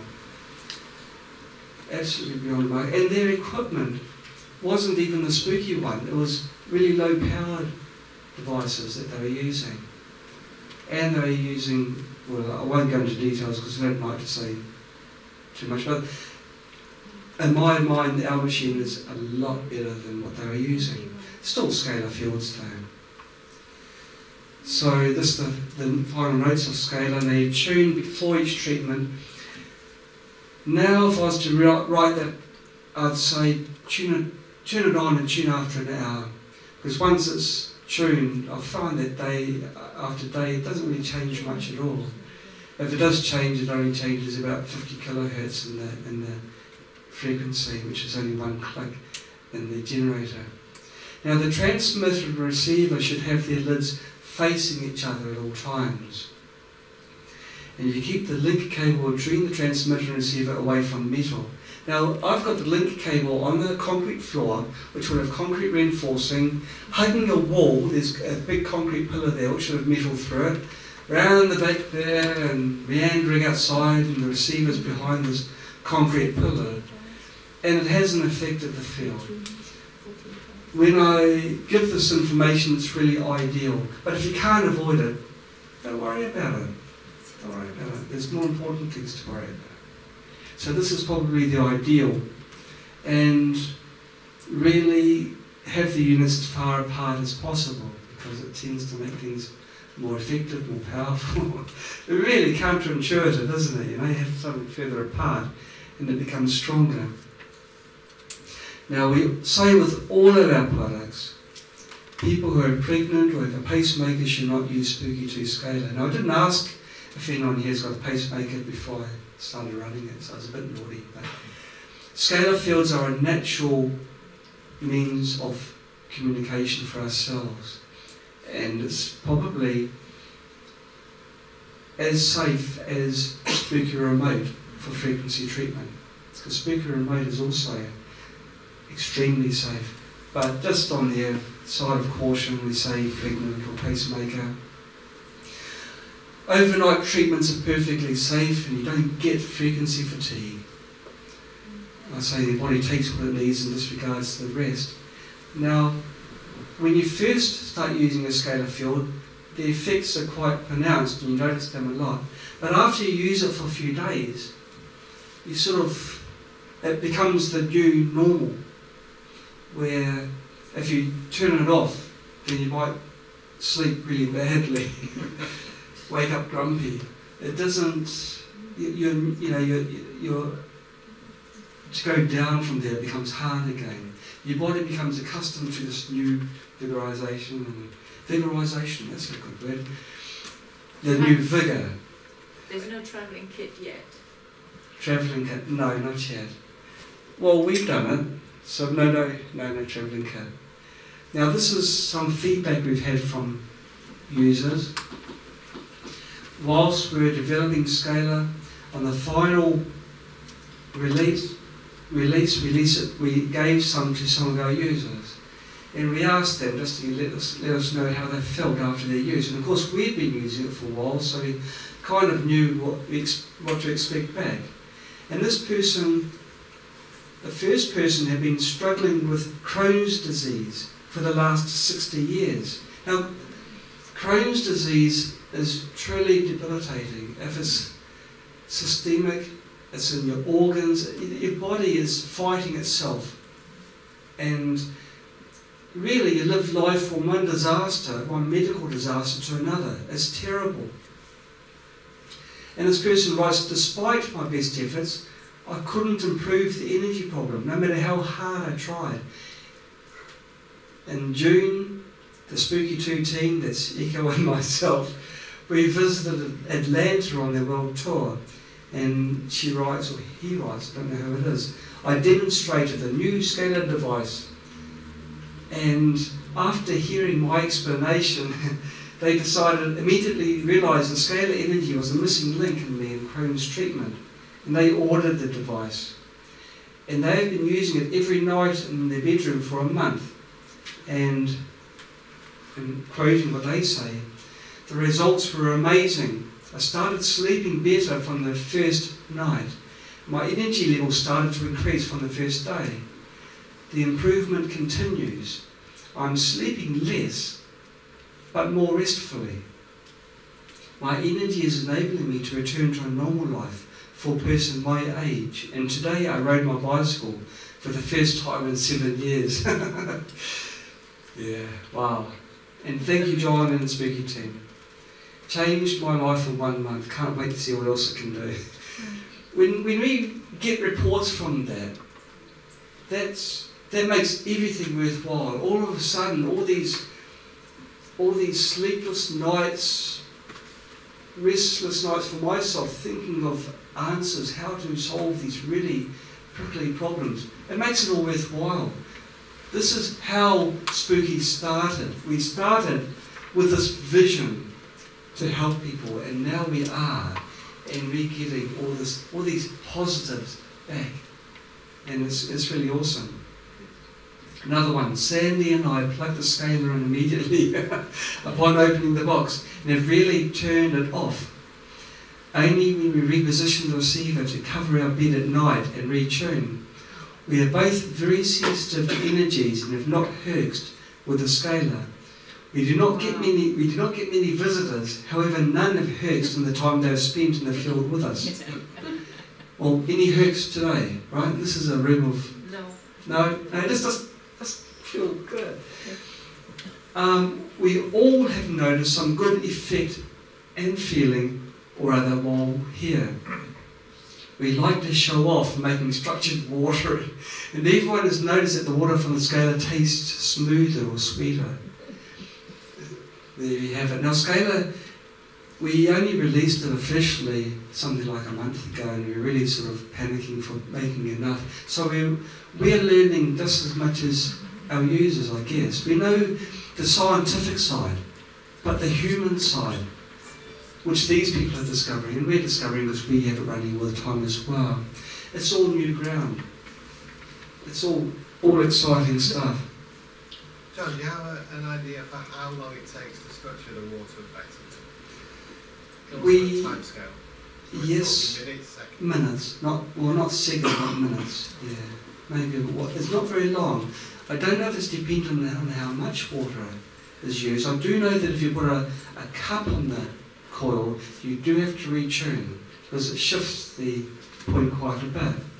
But there's I don't know if any of you know or seen the presence of Jeff Cakesaw. He's very much into frequency imprinting, and he's been teaching us a lot. And he says that it doesn't take very long to structure the water. He's very frequency sensitive, and he can in a blind test tell that it's a scalar water for sure. You know, he knows for sure. They've got some common question and answers. I'm a bit scared to go through them because well, you know why, don't you? You probably asked all of them anyway, but I'm going to do one and then you've got to throw 10 at me. Oh, but what about, and then this? Well, give it a try. Oh, there's one even before you start. We're going to have a break before 5 o'clock. What's the time now? 3:40. 3:40. Yeah. I think, do we have to be out of this room at a certain time? 5 o'clock. You're feeling a little bit tired, right? Well, I just think human attention span, hour and a half. Well, also the fact that the scalar feels makes you feel sleepy. Yeah, lack of oxygen, lights. Okay, let's do it. Show of hands, do it. Have a bit of a break. Let's have a quarter of an hour. People ask common questions to us. The first question is, why did you want to develop Spooky2 scalar? Well, I thought it's a good idea. Well, the real reason is because I thought there might be a better way of applying frequencies, healing frequencies. And to me it made sense to use a healing field to create the healing frequencies because it's a win-win situation. Now, plasma is currently recognised as the best way of applying frequencies, but you wouldn't want to be in a plasma field for days on end. You can get frequency fatigue, but it's also an electromagnetic field, whereas scalar you can be on for as long as you like. And then we wanted to combine the geniuses of Royal Rife and Nikola Tesla, and we put both of these, the ideas of the two men into the one machine. What diseases can Spooky2 Scalar treat? Now, because Spooky2 Scalar can run all the frequencies in the Spooky database, it can treat pretty much anything that a Rife machine can treat. But it can do it better because there's no unwanted signals.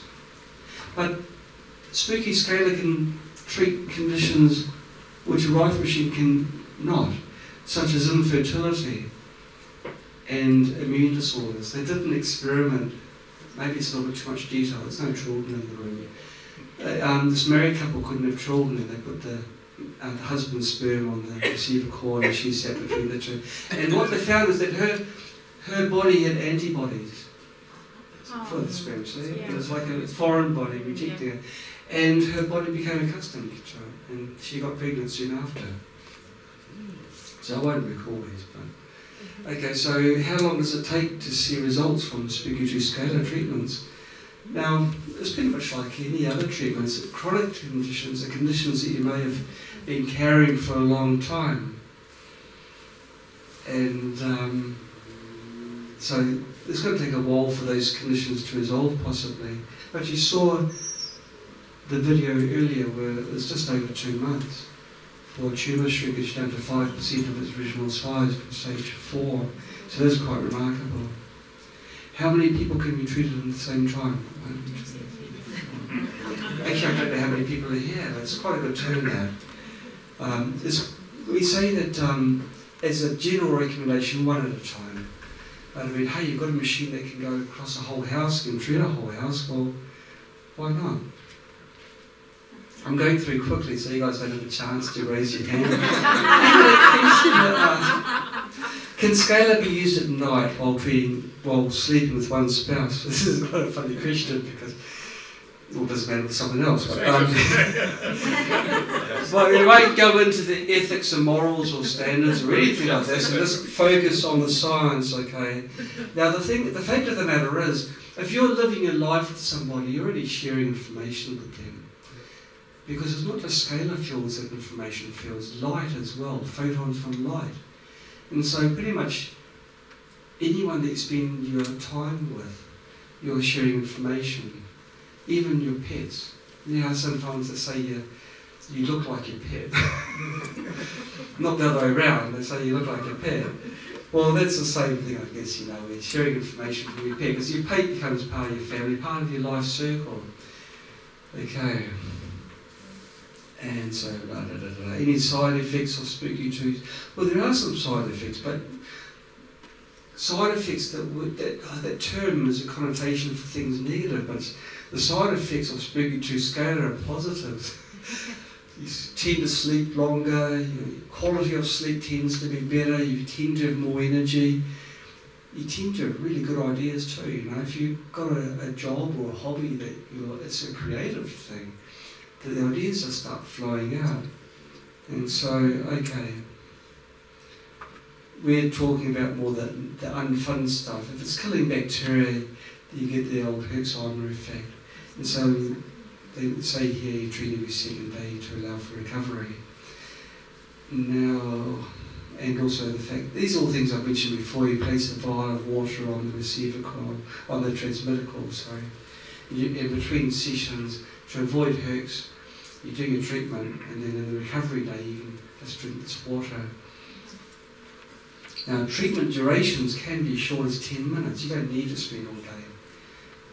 It's kind of like showing off, saying, you know, you can have it on all the time. But it's kind of an inconvenience there to always remember to turn something off or turn it on and tune. But if you can have this like in a cupboard, just have it on. It's on. And it's not going to cause any harm. Then that's got to be good, right? Because you're not going to forget to have it on. And when you come home from work, you know you're going to get your dosage of vitamin Scalar. Once you switch it on, you can leave it for days. So yeah, that's what we're doing. We'll daily reset it, or well, we never turned our unit off. And some days we'd spend the day at home while I would do design work from home. I can work from anywhere as long as I've got my computer with me. And so I've been bathing in the scalar field all the time. And so you can have it on all the time. There's no, it doesn't take much power. It doesn't overheat? Doesn't overheat. Certainly not in London. Nothing will overheat here. So no, even other places as well, it doesn't overheat. Even in You tropical. should have been here a month ago. Well, yeah, we should have been. We were told there was a bit of a drought. There's two things that are hard to believe. A drought plus the heat. But I thought anything over 20 degrees is a heat wave here, isn't it? Yes. Hit the high 19 or 20, wow! Now, it's, in New Zealand is like England, but better. Okay, like we don't get the snow, we don't get the sleet that you get here. And a lot of people come to visit and stay in New Zealand from England. And they got a reputation of being moaners. They are. And I don't know if it's other countries, we notice it in New Zealand where, and then we got it worked out. It's because you're used to complaining about the weather, because when it's either too hot or too cold, it's like the Goldilocks story, so this is not right. Come on guys, you've got to be happy with what you've got. And so they come to New Zealand, it's too hot, It's kind of funny, but a Kiwi attitude is you just take it as it is, You can't change the weather, what can you do? So you can either, you can go to a pub and talk about it, or just Get the right clothes. Get the right clothes. So I'm saying this in jest, guys, okay? I'm sure you guys, some of you are okay. Okay, so I'm talking about the duration time of 10 minutes is generally the minimum time. Well, there's clinics that use these scalar devices, so of course, in that instance, time is important. So then it's 10 minutes or a quarter of an hour, which is your treatment time. But if you're self-treating, it's at home, time isn't money anymore. You've bought it, you got it, might as well use it. And if your body needs more scalar fields, well, it'll take it. If it doesn't, it won't. Can I place crystals on the input coil to boost the scalar field? You can. Oops, you can. The scalar is the limit. The scalar. Oh, isn't it? Can I use that? The scale is the limit. You can put crystals, and some of our users have done that. Now, when we were developing our newest Spooky scalar, we wanted our Spooky remote. We wanted to know the effect of crystals on the remote. And so we're trying different permutations, seeing if we can make things better, or try and get the very best remote. We wanted the current remote to be the ultimate remote, and it is, we feel it is. And so we tried crystals as well. And we did it scientifically. Some of you may know we recruited people all over the world. And they went through basically a test to prove to us that they were truly frequency sensitive. They could truly feel things as they happened. And it was very interesting. We found a couple that it was a mother-daughter combination from Japan. They were basically leading their test. They could tell us when the unit was on. And they could tell us what the combination felt like. And one of the things, we tried different types of remotes. In one remote they said it felt like this. Another one remote, it felt like something else. And the third one kind of felt like both all together. And you wouldn't guess it. It was both remotes combined together into one remote. Well, it was unbelievable. So I knew that what they were reporting was actually true. And part of the remotes was one of the remotes was trying these crystals. And at least for spooky remotes, it doesn't have any beneficial effect. So, yeah. But maybe for spooky scalar it's different because it's using a different type of, methodology and applying the frequencies. But it's really interesting. Sorry for that aside. This is my payback for you guys taking my time for asking questions. Okay, what's the width and the height of the scalar field between the two units? Well, the field balloons out between the two. And so the further the two units are apart, the wider the field. And how much? Well, if the units were, for example, if the lids were the width of this table apart, the field would be about 2 feet across. But in this instance, where through experience and my measuring, if they're as far apart as they are now, everyone in this field, in this room, will be subjected to the same strength of field.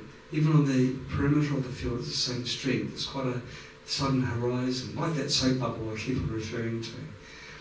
So it's probably out as far as here, the field, down there, and it narrows down back to the units again. Is there any way of animating it, or getting an idea of...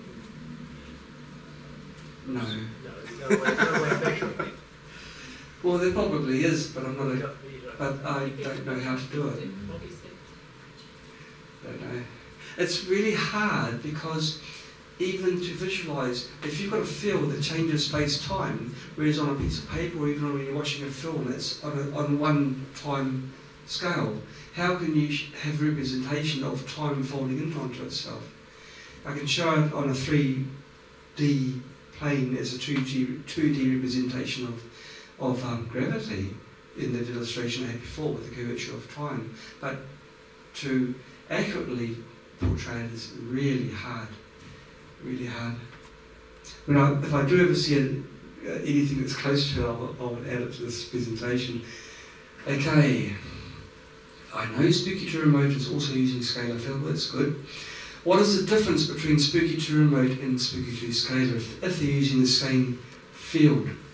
Well, it's really a scale of size.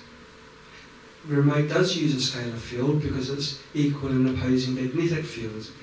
But it's only between those two plates, and it's hard to fit yourself inside there.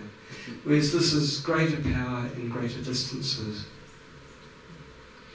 Can I treat someone who's in the same house but cannot sit or lay between the lids of the two cases? Can I treat somebody remotely? And you can put a nail on the output coil. And a better idea would be to place their two units further apart so you can get the treatment directly rather than through the nail. So you can treat whole houses. And that's the end of the presentation.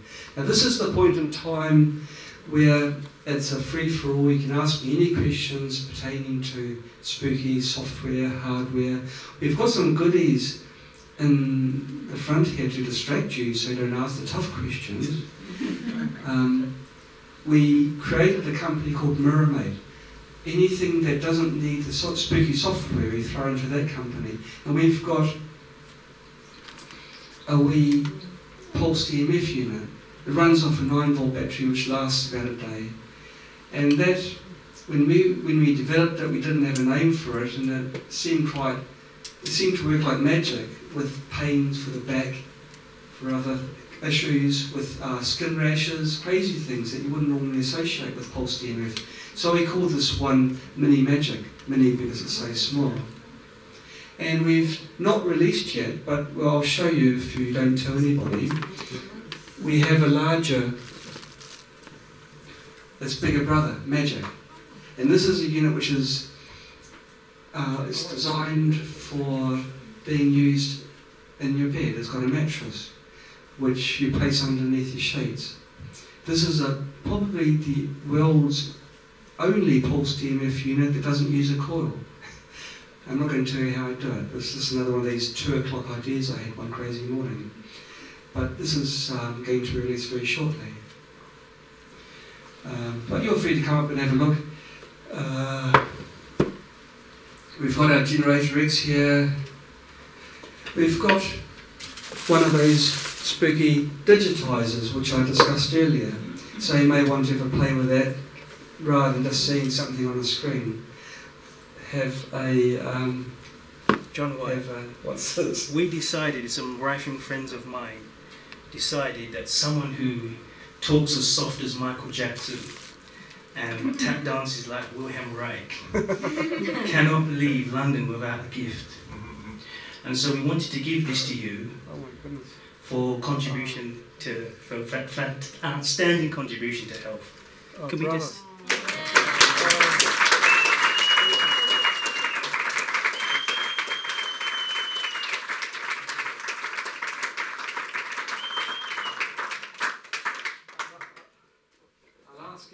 right. She works much harder than me, actually. Come on up, come on up. Tess, we got something for you too, you know.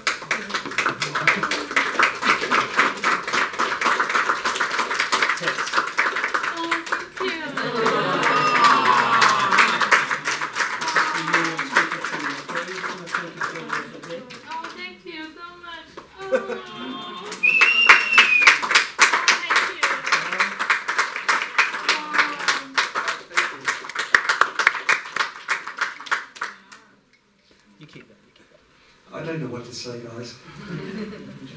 Wow. Presented to John White for services to health, given an appreciation and friendship from Daniel and Rife in London. Thank you, Daniel. Yeah, thank you so much. Wow. We've never been given, have we? Like, I don't know. Wow. I'm really beyond words. It's true, I don't talk about it. I mean, it's to my disadvantage often because I find myself drowned with other people, but it doesn't stop me having ideas. And this idea of spooky, that idea was given to me. Many of the products that I've developed, the ideas were given to me. They're gifted from identities I don't know. But it's getting the feedback and wow. Thank you, thank you. Thank you. Thank you. Thank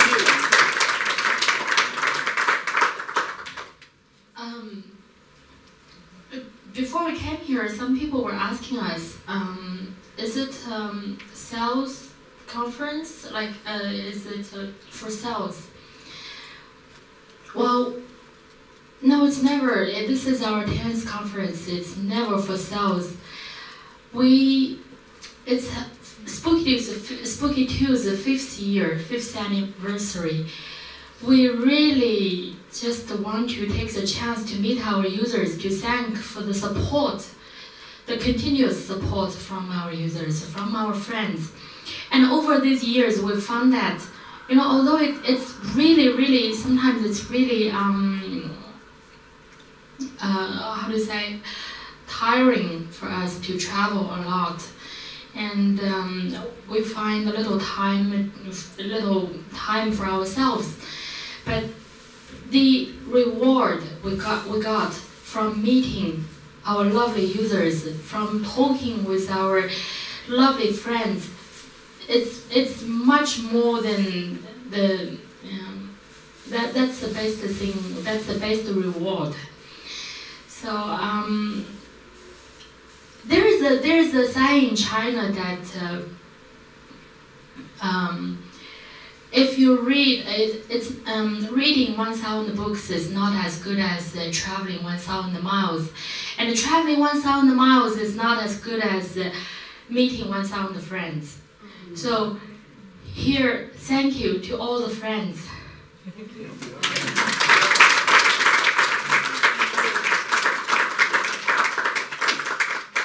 I still don't know what to say. And I've had time to think of what to say.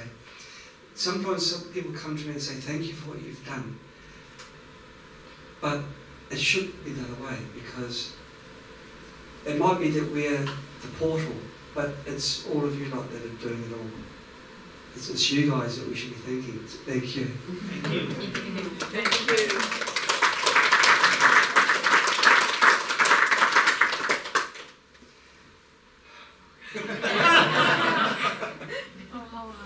Wow, this is absolutely amazing. Yeah. Thank you, Daniel. No worries. And thank you to everyone. Thank you. You have to come back next year. Yeah. More presents. It's true, you know, we're loath to make this into like a sales thing, you know, like an Amway products thing. You're sharing your enthusiasm. Sometimes I'm kind of apologetic, you know, but I am really excited about some stuff, you know, I can't help it. We do it to change things, change the way things are run, you know, and if we can make it change in our little way, we'll do it. And we're going to take it as far as we can. We've been through 2 wars already, and we're relatively unscathed, but we're still strong, and we've still got the support. And we know it's never going to be easy for us. It's never going to be we know there's going to be fights ahead. We know it. So, okay, I mean, neither of us are big people, we're small people, but there's a lot of us. There's more of us than there are of them. And only for good. And so we know, and we're on the right path, you know. We can't be swayed through any temptation that's happened in the past. With Royal Rife, his mistake was Philip Hoyland and money, and we're not going to be swayed. Our focus is so sharp. If something's not right, we're not going to do it. We're doing everything for the right reasons, we're doing it the right way. We cannot fail, especially with the support of you lot. And I really would like to take this chance to thank Charles, because before we came here, right after we decided to have a conference in London, I sent an email with probably just the 2 sentences telling Charles that, hey, we're going to have a conference in London. Are you willing to do the video recording for us? Or nothing else. And then here he is. He's bringing 2 of his guys and crew and doing everything for us today and free of charge. And thank you, Charles. Thank you.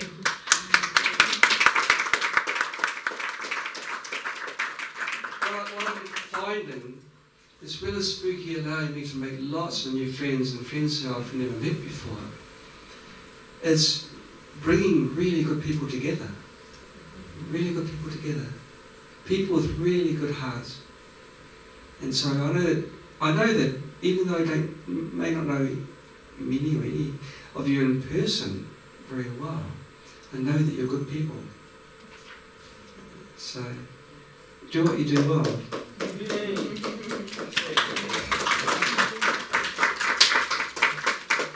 Okay, so back to questions again. I'm sure you've got thousands of them, being Londoners. The suggestions as well, although we have incorporated it, because a lot of people, we mentioned 5G, and I just wonder if you could put a set of programs together. I mean, I could look at it and do it, but you're more expert than I would.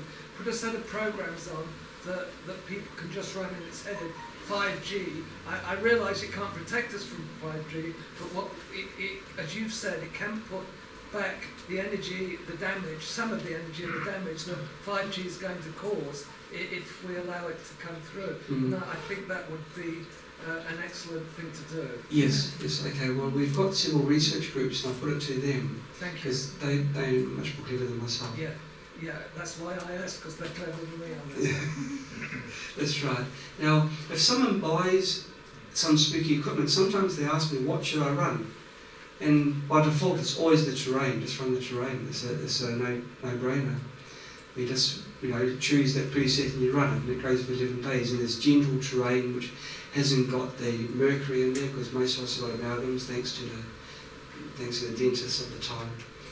And so you run the terrain, and it gets rid of all the nasties that be in your body, and it gives your body less of a burden, less of a health burden. But now you've got 5G on the horizon. What to do with that? Yeah. Okay. Yes. Hello, John. When you use the database with Spooky2, there's often sets of frequencies for the same thing, which are actually quite different.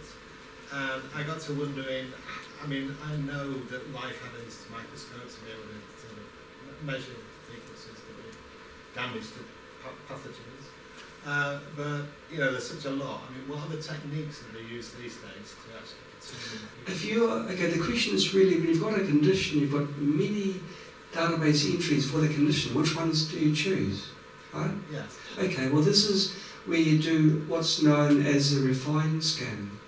Or a grade scan, where you load several programs, many programs if you like, and what a grade scan does is tell you which frequencies within the loaded programs gave the strongest response. And so you can load in maybe 200 frequencies from several programs, run a grain scan, and it will only take a matter of seconds, or maybe 30 seconds. And Spooky will tell you which, so I'm thinking generator X, maybe longer, it will take 200 seconds if it was Spooky Pulse. And the report back will tell you which frequencies gave the strongest response. And those frequencies you then save to a custom program, and you put your name to it and you run it. And so that's... Yeah, I understand that, but in terms of where the original databases came from, what are the techniques that we used there to derive those frequencies? Okay, now the question is different to what I thought. How did they derive the original frequencies? And those, now Spooky, when Spooky started, I did what I did best, and I stole information from the CAFL database, which was a database which basically everyone was using everywhere. Those frequencies were derived by, it's mostly hearsay from research groups.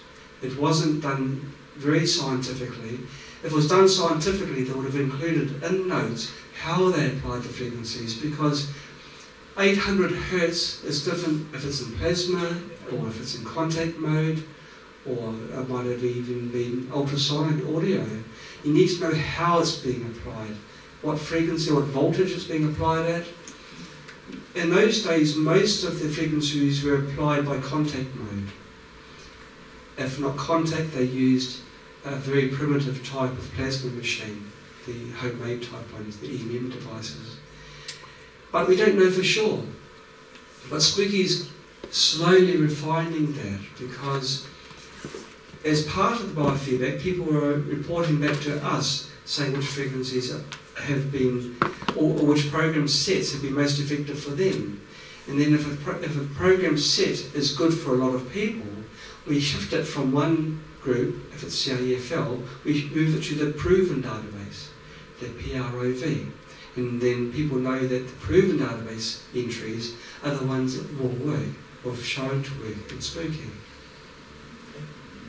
John, yes. Quick there. You know your ultrasonic device, yes. the Spooky Plasma? Mm-hmm. I know some people that are using that to improve intelligence. I was just wondering, what's your experience with it, and what have you... I mean, it's never talked about, that ultrasonic device. I just wondered what experience you've got there. Okay, I've never used it for intelligence, maybe I should. No one say anything, please. But I know the thought that's flashing in your mind. Yeah, you need it. Okay, well, it's actually interesting because subliminal sounds are important. Now, we are basically frequency beings, and sound plays a major part because the frequencies of sound correspond to many of the frequencies of our organs. Not just that, but our brain is very receptive to sound, either knowingly or unwittingly. So you can play audio tracks whilst you sleep, and you can gain a benefit. If you wear earplugs, you can gain a benefit from those sounds. As for intelligence, I'm not so sure. Maybe, well, several things can increase your intelligence, even simple things like meditation. What is intelligence? Is it your ability to receive information, to process information, to apply information? What is intelligence? Well, in my mind, intelligence is really processing information. And you can process information better if your mind isn't clouded with junk. And so, if you've got a continuous background sound, that would tend to mask off any disrupting sounds. You know, if you're listening to, if you're being disturbed by something, you can put headphones on with white noise. White noise is basically just a random hiss. It sounds like a hiss. And you can actually rest, even though the sound is louder through your headphones, because the sound doesn't mean anything to your brain. So your brain can then settle down. Its quiescent state, or its restful state, goes lower. And then you can do more serious processing of information. So it might be this which this program relies more on, where it blankets out in the extraneous outside distraction noises. I'm glad you said that, because I know some people that are using white noise.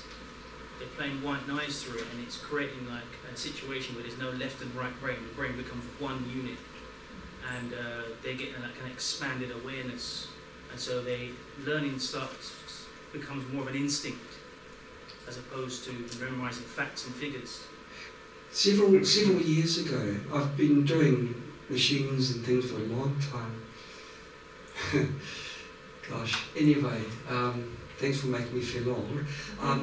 With a researcher that was working purely with sound, and he was relying on the stereo effect. He had different signals on the two different earphones, on the earbuds, I suppose you'd call them, and he could have them phase angled apart, and then bring them back in phase slowly, and make both hemispheres become synchronized.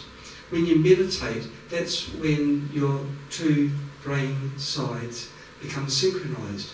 When you sink down, you have like a sinking sensation as there's lots of ways that people interpret it, but you become your brain becomes more efficient after such an experience. It's not magic, it's nothing religious or anything, it's just a state of mind. And this researcher, he became quite rich actually, because he was very successful, and good on him I suppose, through the research what he'd done and the equipment that he manufactured, by synchronising both of his hemispheres. It's sort of like a car.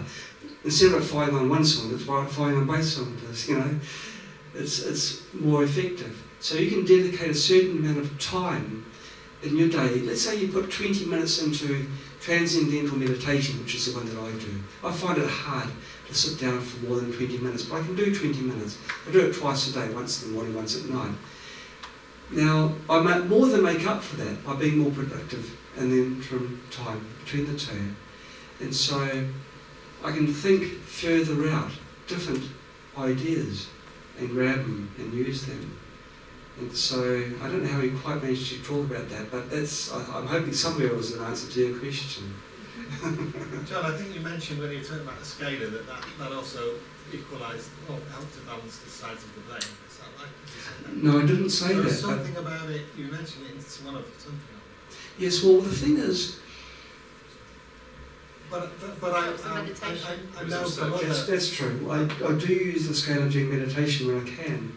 And it's a different type of experience when you use the scalar field. It seems to push me down even further. I know that some work that Bob Beck had done, he has a biotuner, and that's what that does. And what they found was that it helps people who are addicted to anything not be addicted to that if they want. That's right. And so, you know, you probably find you might have that as well with what you've got with the scalar. That's right. I did mention how our scalar helps in other treatments that Rife machines struggle with, and one of them is addictions, behavioural problems. It's been great for that as well. Jump in there. I've got biotuner. It does help. As I say, but you know, I've got one as well, but it's a different. I think you might have the ability to do that with the kit you've got. That's what I'm saying. Yes. Well, I believe so. And the studies have been done. All right. Any other questions? Alzheimer's. Well, if you've got the ability to set up one of these units, a scalar unit, across the place where an Alzheimer's sufferer is spending a lot of their time, then it's got to be good, the results. We haven't done tests on Alzheimer's, but we've heard reports from Parkinson's. But again, it's like a balancing of the brain, so the person they lost their tremors. And so with our mini magic, our low pulse DMF, this little unit, where is it going? Here. Really? Yes. Was designed for one thing. We found it was good for just about everything else. It's even good for migraines, even though it's really designed for.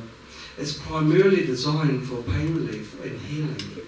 But we found that it was good for everything from toothache to migraines to Parkinson's to sore sore throats, viral infections, and just about everything. I mean, pulse EMF is not supposed to be good for viruses because virus frequencies are very high. But the pulses from here are very brief, very sharp, and so it's got very high harmonic content.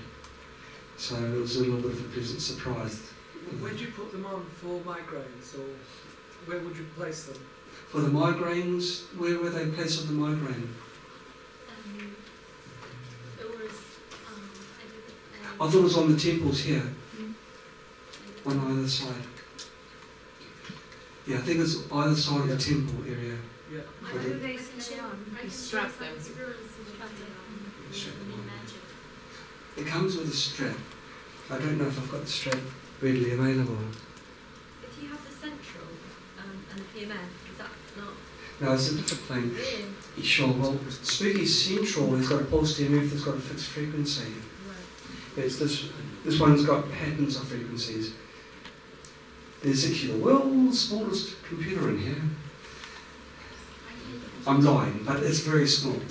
And I've written a program which sends out trains of pulses which are perfectly designed to heal. At the back, that beautiful woman in orange. Yes.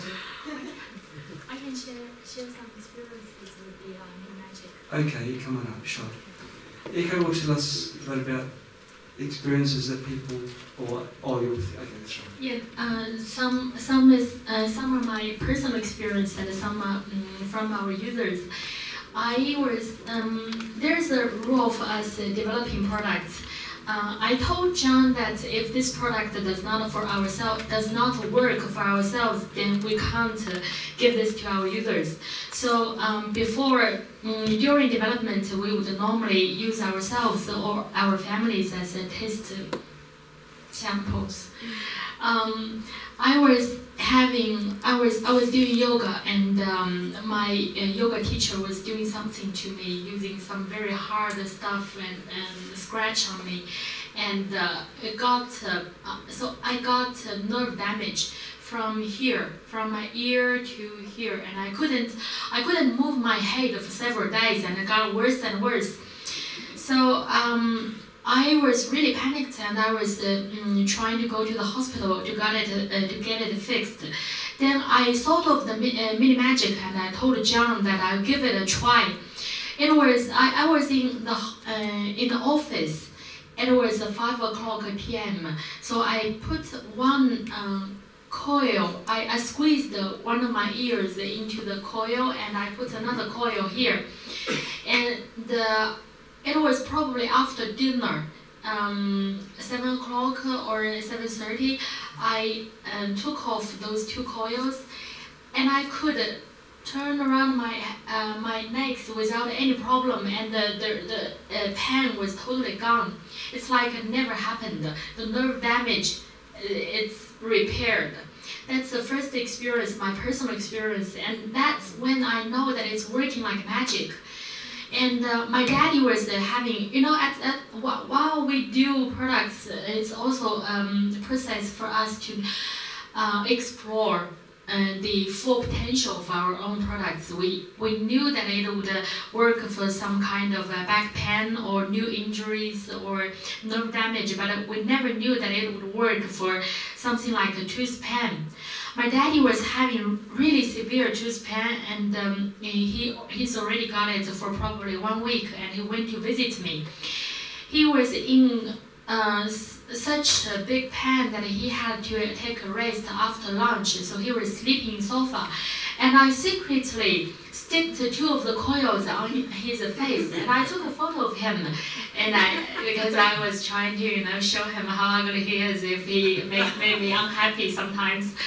So I took a photo of him, and he was sleeping for probably 40 minutes, and after he woke up, he noticed that something is on his face. I told him that it's doing treatment for him, and he told me that the pain is totally gone. The tooth pain is totally gone. I really didn't know it would work for him. I was just thinking that I would give it a try. So that's another experience. And there's another time that John was having he broke his pen, and he couldn't move, and we were about to go to another city. The plane would leave in about 2 hours. So I told him that he was in such a big pain that he couldn't move. He like literally climbed to the bed. And I told him that we would try 2 things, and if it doesn't work in one hour, we would cancel the flight, and we would not go to the other city. So I made him promise to me, because I know sometimes he's very stubborn and he will still do something even if he can't. No, I'm not stubborn. So I was doing the massage for him at his back, using the doTERRA deep blue essential oil and plus coconut oil. I was doing the massage for and also frankincense. I massaged him for about 10 minutes. He really couldn't even move. And after that, I put the 2 coils, not 2 coils, the quad coil. You know that we have 2 different coils for Mini Magic. So I used the quad coils and I put on him. After half an hour, I asked him to try whether he can move, and he got up, and he could move without any problem. And then he told us, okay, let's go. And he got his bag at here, and he was walking with the handbag. And during because that was a trip to a mountain place, and there are horse ridings, and the next day he could do horse ridings without any problem. It's really like magic, and that's why we decided to give it a name, Mini Magic, because it's very small, very handy. You can take it wherever you go, and it's working like a magic miracle. So that's our personal experiences. I know that many of our users had similar experiences like we did, so I won't say much about the similar experiences, but one thing that I know is very interesting is that 2 of our users, one is a woman's husband, and the other is another user. He's a man. Both of them have Parkinson's, and they are using our Mini Magic for their Parkinson's.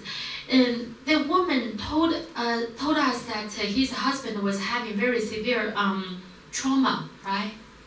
Shaking. Tremor. Tremor. Yeah, shaking. And he put both coils, the coils at each side of his husband's leg. After half an hour, the shaking got so much better. But after a while, she told us that the shaking would get back a little bit. It would get back a little bit. But she is using it for him every day, like half an hour to 1 hour a day.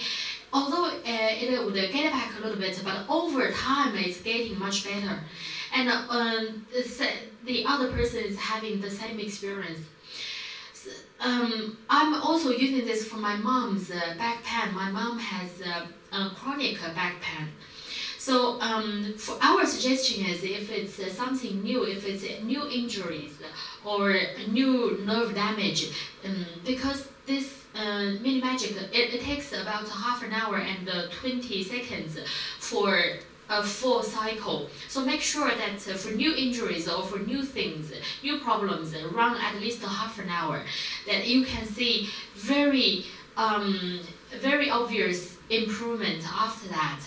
If it's something like chronic pain, if it's something long-term, then run it half an hour to 1 hour a day, and run it every day, probably 1 week or 2 weeks.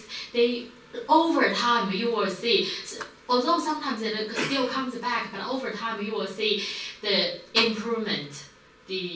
That's our experience of the Mini Magic. I'm saying so much much about Mini Magic because it's my personal favorite. My parents, they're not highly trained. They do not know how to use Spooky, so I have to find someone else to do the scan for them every week, so I can run the frequencies for the results for them. They can't do it by themselves. We are not living together. That's the best I can do. But with Mini Magic, anytime I told my parents, don't think that it's only work for pain or for nerve damage. Anytime you feel uncomfortable, just use the coils and put the coils on the problematic area. It might help. I don't know how much it would help, but just try it because there is a potential that it can help you while I'm not there.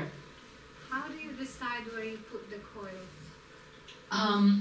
Normally it's on your problematic area. That pain here. If you've got one place where that hurts, yes. Where do you put the 2 coils? There are 3 ways to put the coils. You know, there are 2 coils and 2 different sides. One side is the smooth side and the other side has a bumpy. So we call it a bumpy side. Always, there are 3 ways to place the coils. One is side by side. If you have a problem here, you can put it here and here. Then always put the smooth side on your skin. You can if the problem is here, you can put it here and here, or you can put it across the joint. Oh yeah, like this. If this happens when like a joint, or when the area is large, you want the field to be deep, to be large. So you do it this way, or you can stack the 2 coils together. In this case, the field will be deeper, right? Yeah, the field will be deeper. This way, it will be area would be larger, and when they are stacked together, they go deeper. Yeah. Smooth or rough? Smooth, rough to rough, stacked together, rough to rough, and that's the way to use it. Or you can, if it's a big area, then you use the quarter coil. There is a big 4 coil together. That's we call it a quarter coil, and we know that it's really working like magic. You can just put it in your pocket. For girls, you can put it in your handbag, and for boys, you can just put on the belt or the pocket, because really handy. Is the frequency for that MRMA in the Spooky database? It is. We use the Schumann resonance frequency, but yeah. But the important thing for the Mini Magic is not the frequency. It's the pulse trends.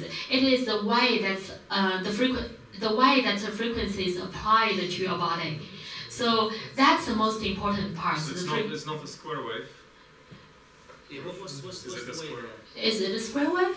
Oh yes, it is a square wave. Yeah, but it's a pulse trends. There are 3 stages. The first stage is to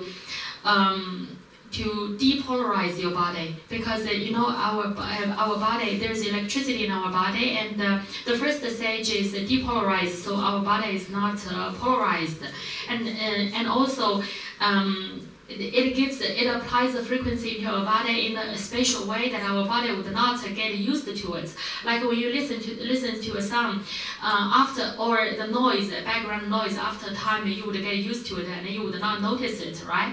But it is applied in a special way that our body would always have reaction to that. Our body would not get used to it or get accustomed to it. Then it would not have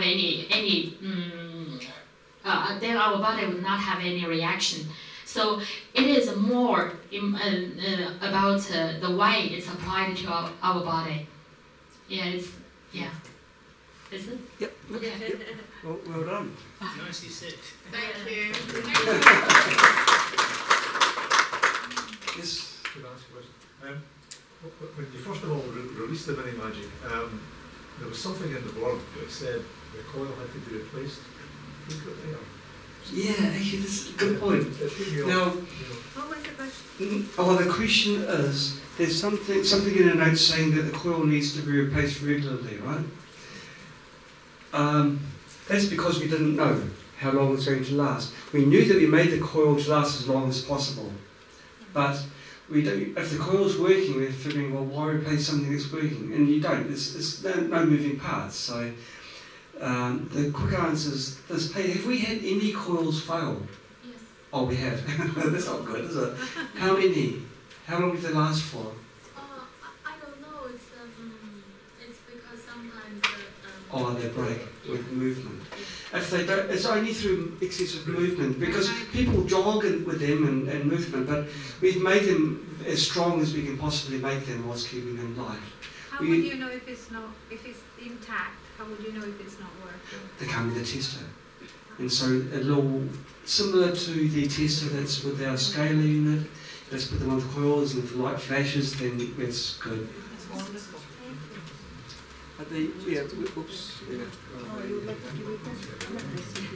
So John, you have complementary output waveforms, yeah, on the two coils.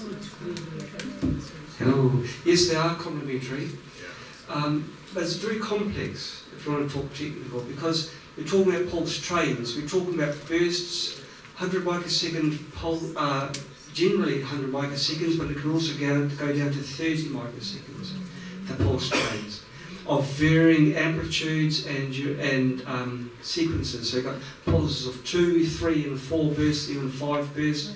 Then we've got the complementary, which is the biphasic ones for depolarizing the body. It's all this language you guys just don't want to hear, but I poured so much work and effort into that, even just the program that runs it.